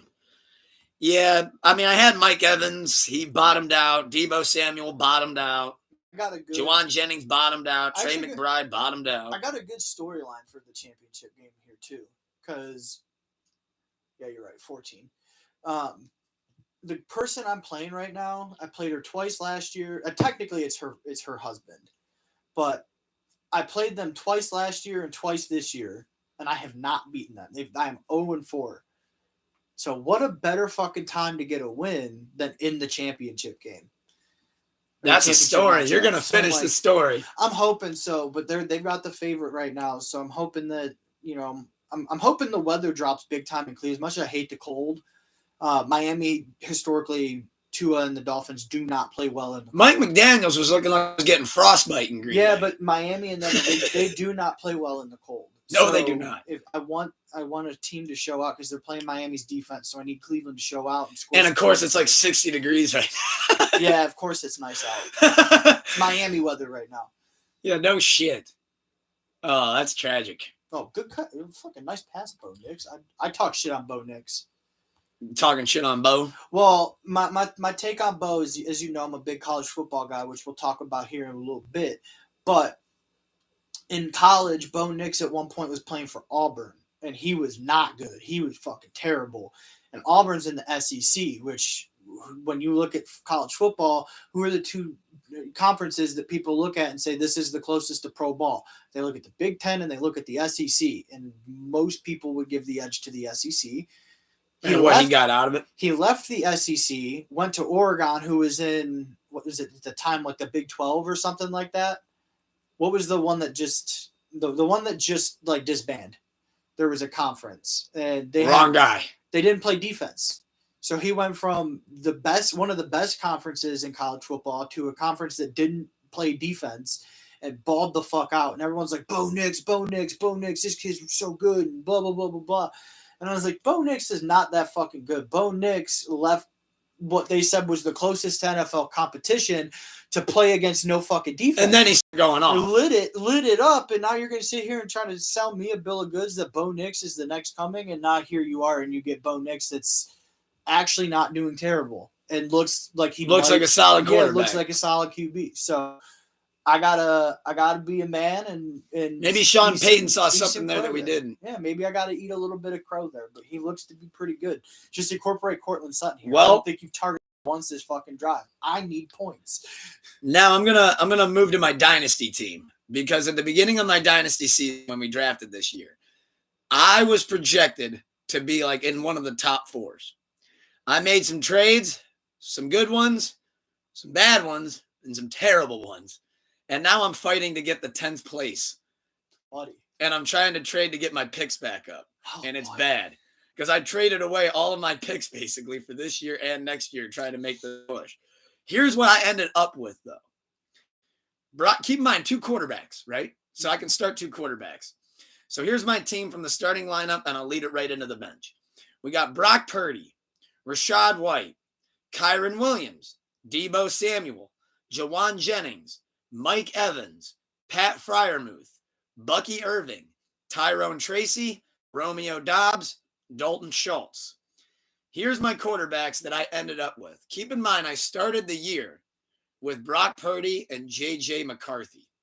Here's what I ended up with. J.J. not even playing this year. Not even on my team no more.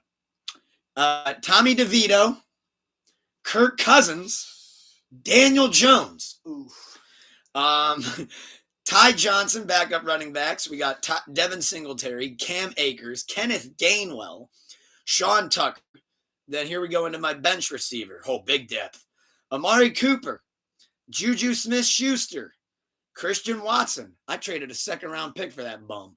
Demario Douglas, Keyshawn Boutte, Dawson Knox, Tommy Tremble. On my IR, I got Christian McCaffrey, Jordan Mason. I could cry.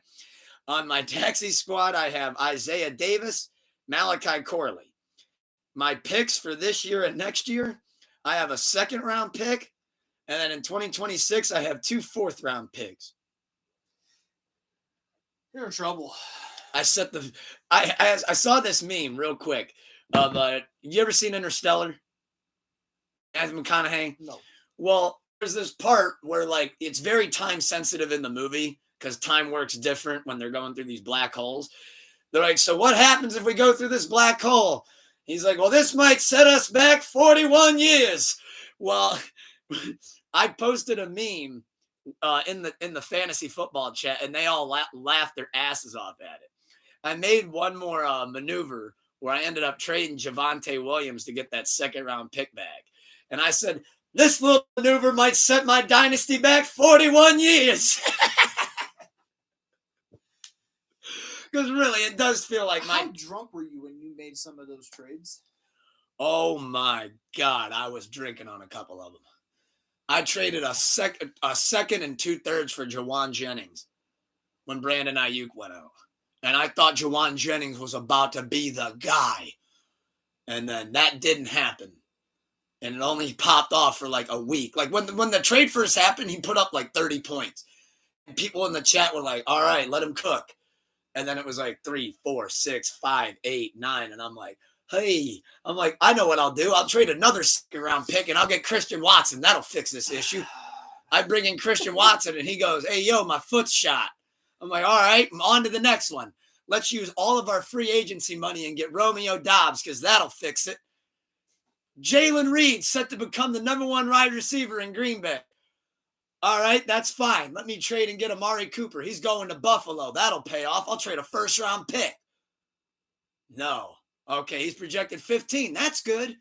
Next week, okay, he's projected 12. Hey. He's projected 8 points this week. When Amari got traded to Buffalo, I tried to finesse a trade because I knew I was going into the playoffs, and I was like, my only good receiver at the time was Nico. Like, I had him on that team too. Shipped him away. Well, like Cortland Sutton wasn't really doing shit at the time. DJ Moore's looked like dog shit all year. Darnell Mooney was too hit or miss with Kirk under center. And I'm like, fuck, dude. Like, I'm not going to win if I don't have a receiver. So, like, I was out here trying to finesse. But then Cortland Sutton started to come around. Nico, as I showed you earlier, made the fucking piss poor decision. I mean, I wouldn't call it piss poor. I think looking at my team, I think I still made the right choice doing what I did. But I started CJ Stroud and Nico Collins together, thinking Baltimore's going to have such a high with Pitt. They're going to come out a little flat. Houston needs to win. And then they came out and looked how they did. And now I'm like, okay, I'm not out of it, but also we need to hope for some shit to happen because now 2 of my spots, I had 6 points out of Stroud and 8 out of Nico. 8 out of Nico. Yeah, I mean, who could have predicted that bottom out though? That's my point. And I'm like, I don't know, dude. So it was me that made the stupid moves. I said Amir Abdullah. That's the answer. The backup out of Vegas. I tried to trade for George Kittle. I tried to trade Njoku and a nobody running back for Kittle. You got to try. Can't blame it. Shoot or shoot. No, the only move I made trade-wise was actually in our league. I traded Breece Hall to PJ. For Tyrone Tracy. Well, he sent me Tracy and Devontae Smith. I don't know how that worked out. He sent me someone else, too. Tracy worked out good. He sent me someone else, too. Yeah, but I was already out of playoff, so it didn't fucking matter. Actually, PJ played me in the final week, and he needed to win to go into the playoffs. And if I won, neither made it. And I was like, well, I'm not playing to lose. So I put the best lineup in, and I only lost by 4 fucking points. And even he messaged me. He's like, bro, he's like, I was fucking sweating. He's like, I didn't think I was going to get it. He's like, if you would have won, I would have been so sick. He's like, because you winning would have meant neither of us had a playoff bid. So. But I respect you saying, like, I'm not going to tank it. Yeah, no, I'm not going to tank it. I mean, I'm the commissioner in the work league. And, like, I had people, like, the one coworker is trying to run this super sketchy trade by me. I was like, I go, not because I'm the commissioner, because you told me that, I would have to, like, veto that. I couldn't allow it to go through. Yeah.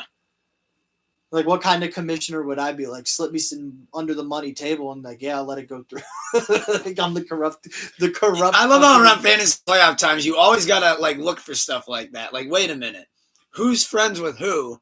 Because then it can turn into, like, I'll drop this guy. You pick him up. Just give me, like, $20 or something like that. Yeah, and, I mean, last year I was not a commissioner in one of our work leagues, and there were people coming up to me trying to make these shady deals. Go like, hey, you're not going to make playoffs, but like, what if you made this trade or like dropped them so I could get them? And so like, I kind of knew what to be on the lookout for. And sure shit, there were a couple people discussing it, and I was like, I had to put a note out. I was like, hey, I'm on the lookout for shady backdoor deals or like questionable drops. Yeah, I mean, you really got to, because if not, that's how they sneak that shit by you. Well, it's an integrity thing too. That's one of the things in our compromise the integrity of the league when you do that shit. Well, yeah, but also like we're all coworkers. So like if we're all fucking coworkers, you don't want to create animosity. You don't want to create animosity and jeopardize the integrity of the team. Which I completely understand that. Yeah, that's what we got to do as commissioners. It's a very high regarded job that you gotta make sure to maintain your integrity when you're doing it. Yeah, but I do find it funny. The girl that I'm playing, her and her husband. The girl who's named the team is under, she's also from Ohio. So we have an all-Ohio championship, nice. Which I find to be quite fun. But she's also like my co-commissioner. Me and her make sure that everything's in order and where it needs to be and done in a timely way. That's good. Well, I know you wanted to talk about OSU football, kind of recap where they've been at this point. You can take the lead on that one, brother. Yeah, dude. We get another playoff game, a rematch against Oregon on New Year's Day. Aren't they doing the playoffs different this year? 12-team. 12-team. Yeah. That's nice. That's cool. Yeah, but we get probably the best matchup of the playoffs this week on Wednesday. Is this when it starts? Well, no. The first round already happened. Ohio State played Tennessee. And we won. Nice. So this upcoming game, we get Oregon. And Oregon beat Ohio State by a point earlier in the season. Okay. So it's a rematch. How many losses did the Buckeyes have? 2, and I don't want to talk about them. I think I know the second one. I think Doomer knows as well, so we're gonna. Is he the one from Detroit, or is he a Buckeye guy? Who's the one in our chat purposely try to piss off? That's Doomer. Oh, is it Doomer? Yeah. Doomer, I'm sorry, buddy. I'm sorry. That's the big KRS-3. Yeah, I go out of my way to try. He's to from the Motor City. Even my I love my clients. All my clients are awesome, but I have a couple that they're from Michigan, and they will hop on calls wearing Michigan colors, and we always joke back and forth with them. And on the last call, I was like, "Dan," I was like, "You got the bragging rights on me, dude." I was like, "You beat us again," and he starts laughing at me. But he's like, "That's why I'm gonna have to up your thing by 20 now." Yeah, but it is what it is. In my opinion, I don't care if they win the title or not. Ryan Day should be fired. Don't care if we win the title or not. Ryan Day should be fired. Yes. Ryan Day is the head coach. Correct. Why do we want to fire him? You've lost to Michigan 4 years in a row. Oy. Yes. And to Buckeye fans, outside of the Natty, there's only he didn't even lose to Harbaugh this year. Technically, he didn't lose to Harbaugh last year either. He said, "I'm a Michigan State University fan anyway, so I'm here for the UFM slander." That's a little more respectable. He said, "Just don't slander my state or my city." Fair enough. Oops. May or may not have done that once or twice. When you sent in the song. Hey, man, all I'm going to say is God put a city in. God must be a Buckeye, because there's literally a town in Michigan called Hell. Which is a fact. You can look it up. There's a place in Michigan called Hell. No, but... There's a place in downtown Cleveland called Hell, too. I don't know if you forgot. It's called First Energy Stadium. That's a toilet. It's where we get to witness it about every Sunday. That's a poor body. But no, in all seriousness, I think, in the mind of a Buckeye fan, there's only two games that matter in the season. That is the game against Michigan and any of the title games.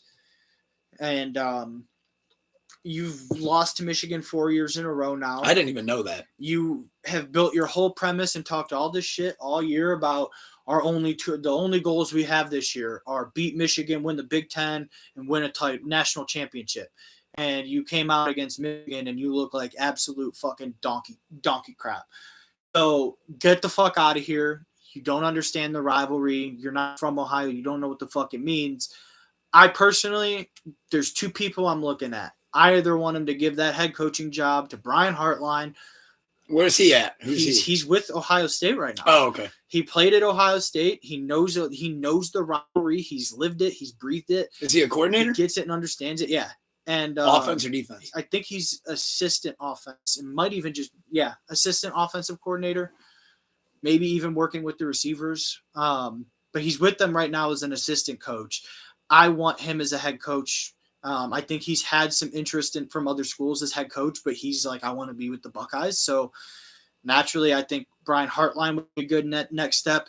And if not him, I'm still looking at former Buckeye, and I'm going to look at Mike Vrabel. And I would say, hey, you're Vrabel, I think if I'm not mistaken, Tennessee Titans something. I don't know where he's at right now. I thought he was working with Cleveland. Vrabel. I feel like I'm picturing Tennessee for some reason. I think at one point may have been there, but I don't think he is now. Let's look it up. We have devices that do that. But I would say Mike Vrabel, because Vrabel is another guy that has lived and breathed the Buckeye rivalry and Ohio State Michigan rivalry. So like people that know it and understand it and aren't afraid to be aggressive. Like quite honestly, we get to this Oregon game. If we come out and try to establish this run game off rip instead of getting the wide receivers involved and getting the ball in the hands of Jeremiah Smith and Emeka Egbuka and like throw the fucking ball. Why you have the best receivers in the country and you're not throwing to them? You tried the one fucking drive against Michigan that you had right, where you came out throwing. He's a consultant for the Browns. The one fucking drive against Michigan you had where they couldn't stop you was throwing the ball, and then after that you abandon the pass and go completely to the run. That tells me you don't know how to coach. Additionally, your other loss against Oregon, you have, yes, a little bit of this is on Will Howard and how he played, and as a fifth-year senior should know the fucking rules. But you know who else should know the rules? The fucking head coach of your fucking football team. You had a timeout left and you didn't fucking use it. You let the clock run out. You were in field goal range, and instead of running the ball, using a timeout, stopping the clock with 3 seconds, kicking a field goal and getting the win. That's literally what got the Chicago Bears head coach fired.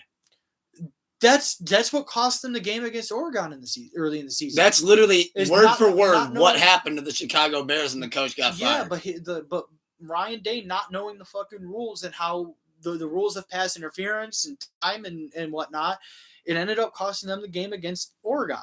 And that combined with what the fuck you pulled against Michigan, I don't care if you win the title or not. I would can you. Not a fan of them. No. Well, I guess we'll have to see how that goes. Obviously, we're rooting for the Buckeyes. You know me, I'm kind of on the outside, always looking in when it comes to college football. But when it gets into the bowl games and the playoff games now, that is when I playoffs. That is when I jump and tune back in. Well, with that being said, that leaves us to close out something that I wanted to mention as we go into 2025. Well, it's 2024. Everything that you wanted it to be? Yeah, pretty much. Nice. Seems like you've been leveling up all year long as well. That's what I try to do. Thinks that goes with all of us, everybody watching this show all around the world. We're all trying to evolve and up. Like I said, we had some ups, we had some downs, but overall, I'm grateful for the year. Going into 2025, celebrating the last year of my 20s. My AARP card is coming in the mail here soon. Excited to get that. My back. I feel younger today than I did 10 years ago. And I feel younger 10 years than I did 10 years before that. I don't believe that. I feel like you're over here like, fuck, my head. How did I dive off the roof? I mean, there's some bones that don't feel as soft and as loose as they used to. But you give me a couple beers, brother. Get me up on that roof, brother. I'll take the bump, dude. Don't do it. Let's go. But no, I thought overall we had a lot of crazy stuff this year. I don't know if anybody got the call bingo, but I got close. But aliens are real. It's not headline news. That's awesome. Oh, you want to talk aliens and conspiracies? You want to go down that conspiracy rabbit hole? I put my tinfoil right here today for a reason, because I knew what guest we had in the house. So before I ask my last question to you, we can go tinfoil. The aliens are here, and in 2025, they're going to make their debut. I think that's what's going to turn around AEW. The aliens are all... What do you think is proof of aliens? I'm interested to know this, because I don't think aliens are here. Bro, there's orbs and drones. They literally... Yeah, but I don't people have been coming out confirming, hey, there's shit going on. We don't... Like, literally, Trump just said, like, 2 weeks ago, he's like, yeah, I don't know why they don't want to come out and just tell the American people. American people want to know what's going on. But well, tell us what's going on. You're the big dog in charge. You got the conch. No, unfortunately, Trump is not in charge until Inauguration Day of January 20th. He better lead the fucking speech with that. All right, so let's put the tinfoil hats on. I don't think the drones you're seeing are UFOs. I think the government knows full fucking well what they are. I think that it's a terrorist. I think the drones are sniffing something out. There was a report, like, you get all these drones over New Jersey doing what they're doing, being super active at night and this and that, and what they can, and then you start reading about what these drones can do and what they're designed to do, which is sniff out nukes.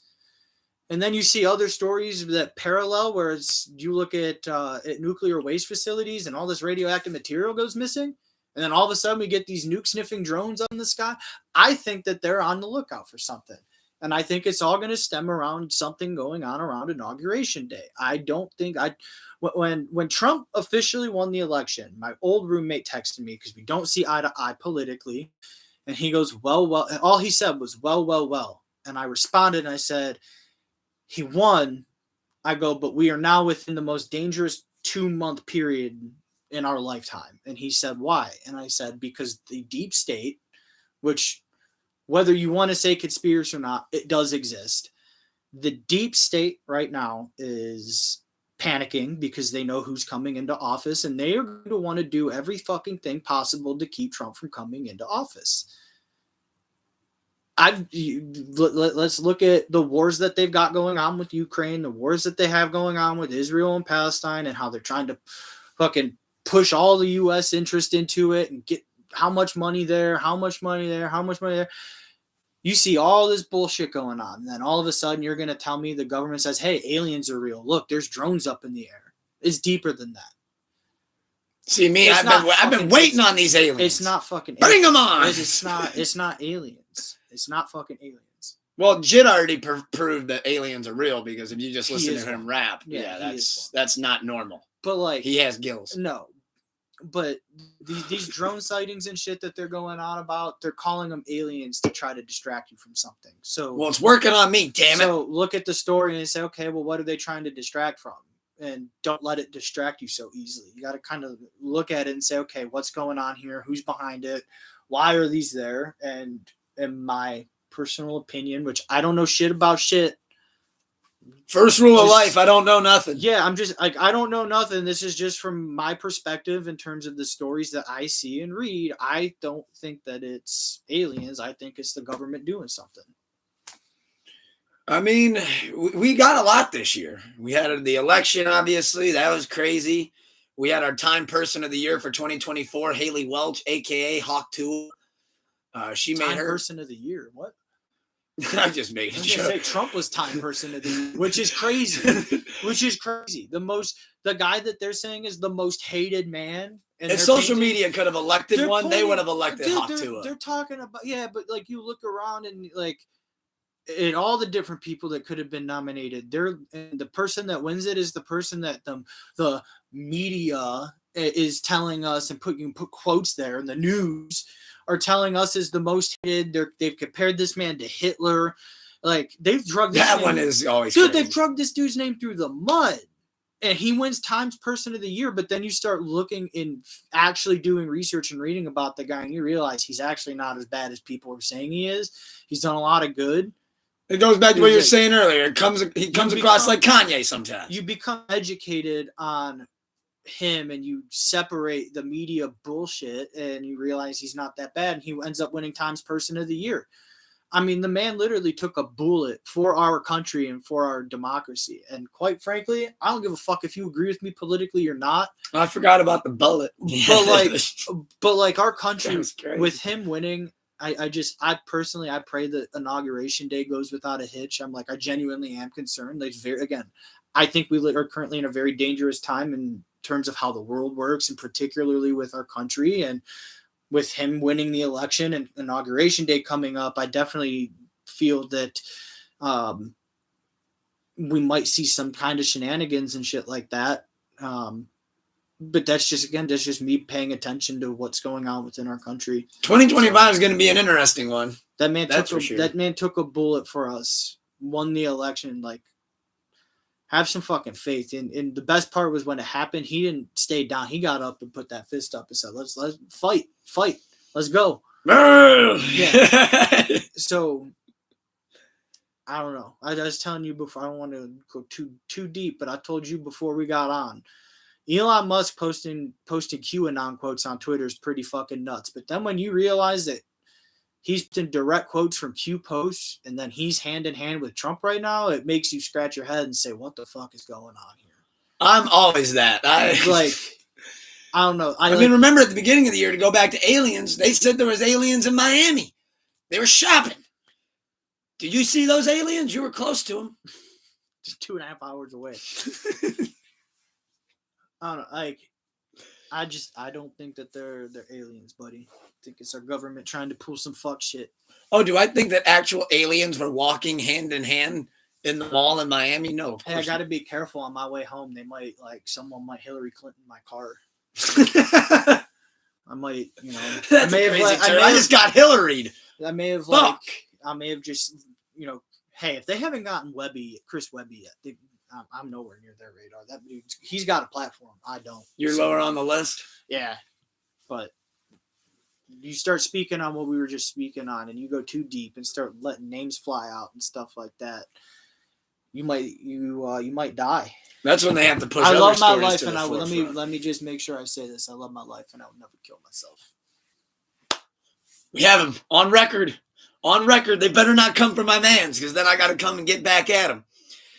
But it was a crazy year. I feel like we could sit here all day with our bingo cards and recap all the crazy shit that happened this year. Obviously the beef, but that's been covered and beat into the ground, and hopefully that's the end of it, and we can leave the beef in 2024, even though something tells me it's going to be followed into 2025, especially based on Drake doing his Drizmas. I got his Christmas stream. I have. It's not going to happen, and this is literally the craziest take. But you remember how a lot of shots that Kendrick called out in certain tracks where he was like, he said something and then some information would come out and it would happen to like be somewhat true. Or like people would start digging into it. The internet sleuths would dig into it and be like, hold up. Like, yeah, what were you doing at that hotel or whatever? Right. Wow. And they're looking into like the album cover and like, oh, wait, Drake was on Ozempic or whatever the fuck it was. So there's a lyric, I think it's in Meet the Grams, where he says the embassy's about to get raided too. It's only a matter of time. How fucking it would go down. You think the embassy gets raided? It would go down as the greatest diss of all fucking time if that's the lyric and he's performing it at the Super Bowl. He gets to that lyric and on the Jumbotron, the embassy raid's occurring. That's a fucking now we're Dog, taking it. I would just be like, so we're saying shit. Kendrick performs Meet the Grams at the halftime show to the point where he makes it to the second verse and then says the OVO embassy is about to get raided, and on the big Jumbotron we just see Drake going out in cuffs. That's what we're thinking. Wouldn't that be something else though? I'll tell you what, man, that happens, I'll give you $1,000. I'll shake with you right on camera. If he even does Meet the Grams at the Super Bowl, I'll give you $500. It's too, dude, that song's too dark. I like watching reactors, like shout out Screwface Jean and Screwface Jean, I've seen him live. Dude, I fucking great love guy. Dude. Yeah, I love that guy. But and he gave I felt very validated in being a Kasky fan because he actually did a live reaction to a Virgin on one of his live streams, and he fucked with it and was talking good about Cass. So shout out to him. But it was so funny watching guys like him and Knox Hill and No Life Shaq react, because you get like you would get like Euphoria and like these bops, these songs that were more bops and stuff like that, and they're all going crazy, and then they're like, he dropped it again. And then you get to but then you get to Meet the Grams and you watch it side by side. It's like I could watch it back to back and you're watching them have fun, but then you get to Meet the Grams and their faces all just are like, what the fuck? Well, dude, I remember that. I remember that Friday into Saturday night like it was yesterday. The instrumental is very haunting and unnerving, but then you listen to what he's saying, and you're like, dude, this is dark as fuck. Well, this is really dark. Just in general, that Thursday to Sunday was insane. So Thursday, you get Euphoria 616 in LA, if I remember this correctly. Then Friday, you get right at nighttime, right at about midnight, you get Family Matters, which was like, oh shit! Like, because remember, I love both these guys. Yeah. So when I heard Family Matters, because like when Drake was doing that thing where he was like drop. I was with him. I'm like, come on, Kendrick, let's see it. Let's see it go. But also, like, I knew shit was coming because he put that at the end of that song, and it sounded like it was about to be a whole new song. Which was Family Matters. Yeah. So I was like, all right, this is great. But then when Kendrick did Euphoria, it's like, all right, he's dropping 616 in LA. All right, we got it. Here we go. Now we're in. That is the moment that I truly felt like, all right, here's the battle. Like the battle is going. We're right in the middle of it. They got the gloves on. Then it was Family Matters drops, and that shit's hard. So I'm but thinking like, but Kendrick, that's the one Kendrick stepped on. That's what Drake didn't account for. Yeah. Drake thought Euphoria and 616 was, all right, he emptied. The clip's empty. We're good. We're good? All right. Boom. And I think right when he did that, 30 minutes later, all right, we had the music video. It's a moment. It's getting to breathe. What Drake didn't expect, and I go back to that point, I do believe he was sitting probably, let me try to get creative here. I'm thinking there was a world where Drake, because I haven't got to talk to you about it like this on the pod. I think there was a world where Drake dropped Family Matters, and I can picture him with his red Solo cup and all, or his martini, whatever. Yeah, like, all right, we got him. We got him. Like, look, the internet's going crazy. We did the video. We're going viral. We got him. We did it again. And then I think somebody stepped out of the studio to use the bathroom and came back in and went, yo, hey, guys, he dropped again. And I think they were like, what? And then when you heard the wah, wah, wah, or no, it was Meet the Grams. Meet the Grams came right after. Yes, right? Yeah. So it was Meet the Grams. And I think the Meet the Grams was like you said, it was kind of like a, ooh. Yeah. Like this one, he seems like he's like almost like that was Kendrick, like, yo, I'm talking straight to you right now. He said. But then I think what really threw Drake off, because I think he probably looked at Meet the Grams like, all right, that's not going to go viral. I think that's going to be Euphoria. I think we're okay. 616 is just something on IG. I think we can withstand this. We're okay. What he did not account for was that wah, wah, wah, but he should have, because reincarnated. I was stargazing. Life goes on. I need all my babies. Wah, wah. Woke up looking for the broccoli. High key. Got some bitch in him. That's a lot of bitch. Yeah, but he should have expected it, because didn't Kendrick say in Euphoria that he had like 5? Was it Euphoria or something else where he said he's got 5 like lined up or 10 like lined up? Oh, that's fine with it. I'm gonna press a line with it. I'm gonna pick them off one at a time with it. Tried ceasing and desist on the Like That record. Oh, what? I like that record back to back. Man, I like that record. Let me get back to that for the record. But my point is there's a line somewhere else where I'm pretty sure he says something about like, I got 5 and I'm about to unload 5. Like, I've got 5 and I've got 5 more. Yeah, I mean, he even said on Scrabble Up, he said hit his turf double back like a deluxe, which is why he's going to Toronto twice, which is also just like, God dang. That boy's been victory lapping since fucking June. Soaking this shit in. Rightfully so, dude. King Kendrick, baby. And then like when Drake was like, I'll never forget, Drake goes, who's ready for round 2? And then Kendrick literally shoots this commercial like the next day. And right at the end of the Apple Super Bowl commercial, he goes, oh yeah, no round 2s. And I feel like that's when Drake was like, come on, the internet wants a round 2, right? And the internet's like, nah, dog, we like you. We don't want you to get whopped again. Like that's bad. And then once it was like, oh, we're going to sue him for defamation. I'm like, Drake, go to Turks and Caicos, turn the phone on airplane mode, and take a year off. Yeah. Take a year off. Let the dust and smoke settle. Let Kendrick get in his moments. And then sing. Yeah, and then come back. But... you and Party Next Door can sing my ear off. But you got to stop. And I love you, Drake. You got to stop rapping like you did with 21 on Her Loss, because that pissed off the dude at 7.5, 5 foot. He might have small feet, but he don't have small hands when it comes to those bars, because he has. But yeah, no, we get to leave the beef in 2024. But with that being said, I got one last question to close out the pod. In a perfect world in 2025, if you could bring back 1 to 2 stores, and something that you prefaced with in the pre-pod production, you said, could you also bring back a specific era with that store and put it in 2025? And I thought that was a great thing to say, especially going with one of my 2 stores. But what is 1 to 2 stores you'd like to see brought back? Can I do Can't wait to see everybody else's as well. And make sure to hit that subscribe, and bell, and all those buttons that keep you tuned in. Can I do restaurant? Yeah, restaurant, store, anything. I'm going to do one, but it is confirmed coming back. It's just going to be a while before it's back. I'm going to go Chi-Chi's. Chi-Chi's? Fuck yeah, dude. All right, I might do 2 stores and a restaurant. So my mom used to work at Chi-Chi's and she'd bring free food home, and there ain't shit I remember except the rice. I remember. You want to know a fun rice. fact? I've never had Chi-Chi's. Bro, their rice was fucking to die for. The rice was so good. I'm gonna go Chi-Chi's, and for stores, I'm gonna say Sears. Sears. But during an era where I would get the big fat toy catalog at Christmas time and could circle. He said Chi-Chi's is gas.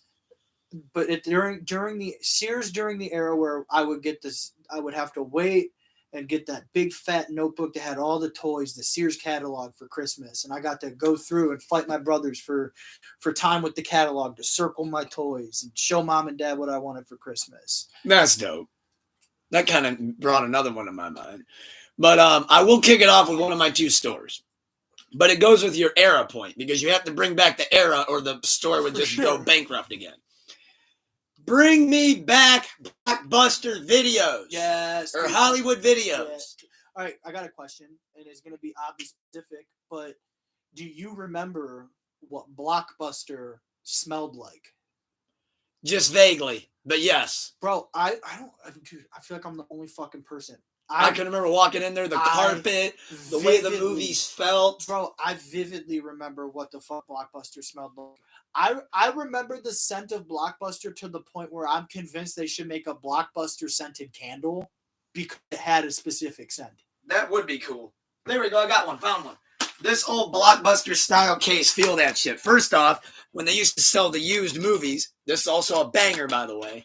But just like, man, look at that. Look at that.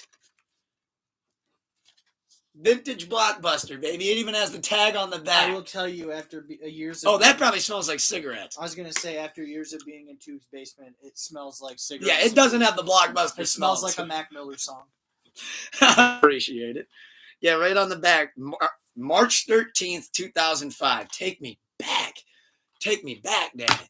But I'd love to see Blockbuster come back. I love that, especially for like when me and her first started dating was when Family Video was just going out. Oh, so it was like you could go in there. That's over by that Giant Eagle. Yeah, and that's where Hollywood Video used to be that was paired with Game Crazy. Yep.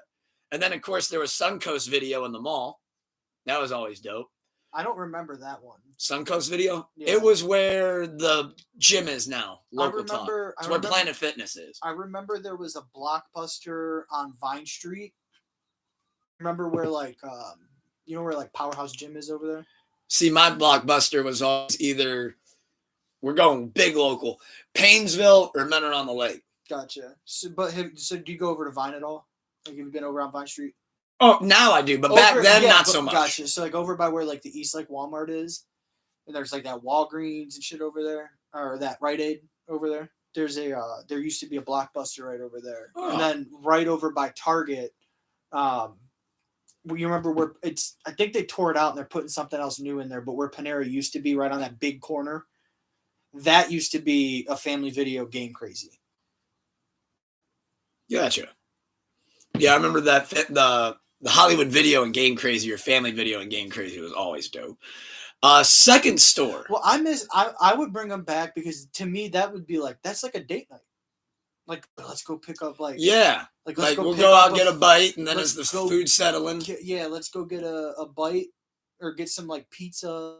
Order that. Yeah. Go out to sit down, dude. Sit down at a pizza joint, eat some pizza, go pick up a video, go home, watch video.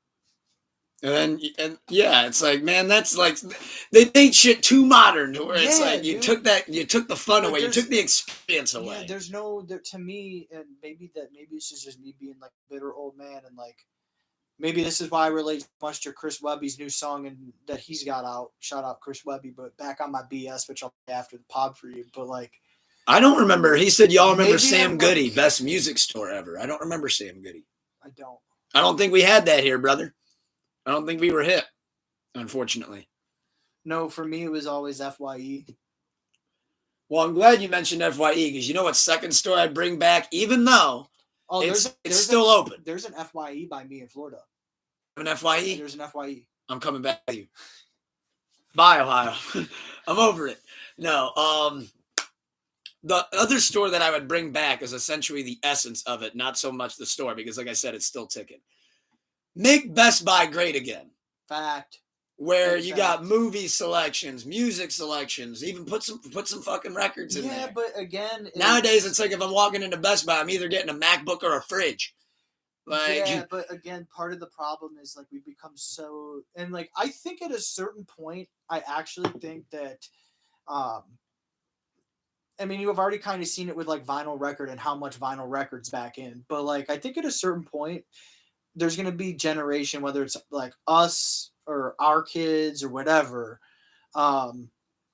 I think there's gonna be a certain generation that's like, yo, this shit's too advanced, and you're just gonna start getting back into more like traditional ways of communication of like an actual phone call, or hey, I'm gonna bike over to your house, or I'm not going on the internet to research. I'm gonna go look at a book, and like I think we're gonna revert back. Circle of life. Yeah, I think we'll hit a point of like, yo, this shit's way too fucking dangerous. There needs to be some. Case in point, El Padrino loved that vinyls are becoming really popular again.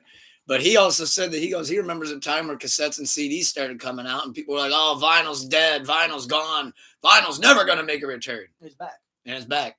It sells way more than CDs, sells way more than people going out buying iTunes cards, because it goes to your point. Well, hey, I'm going to go out and get a $20 iTunes card. I really want to listen to this album. Oh, I don't have to do that. I only have to pay $15 a month. Okay. Yep. All right, sure. Why not? Oh, and I can listen to that album that I wanted to buy and all the other albums? Bro. Okay, cool.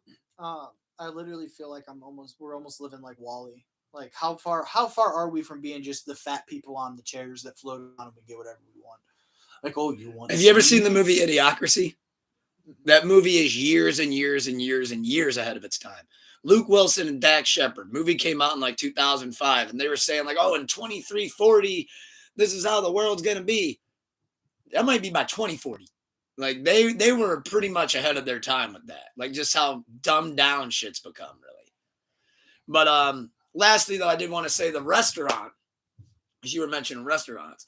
Mine's actually an ice cream shop, and I think it's still ticking, but I know that one got taken away over by my house. Bring back Cold Stone Creamery. It's still kicking. Give me that in 2025. Open them up more. I need more. I was gonna say there's not around us or like up here, but yeah, closest one I think it said to me is like out near Cleveland. Yeah, that sounds about right. And I used to have one right by my house, right next to B-Dubs. Like Solon or something like that. Or bring back CC's Pizza as well. Yeah, CC's. Love CC's Pizza. CC's for sure. Ponderosa. Food for thought. That's a Ponderosa. That's a Ponder Thunderosa, baby, because we got AEW World's End tonight, brother. But with that being said, we will see you tonight, not only with the pay-per-view on in the background, but Sleepless Radio episode 226, the Temperance Movement versus Metric, Danathan Daly versus El Tucratente, the Ultimate Sensei, a.k.a. we're going to save the rest for later.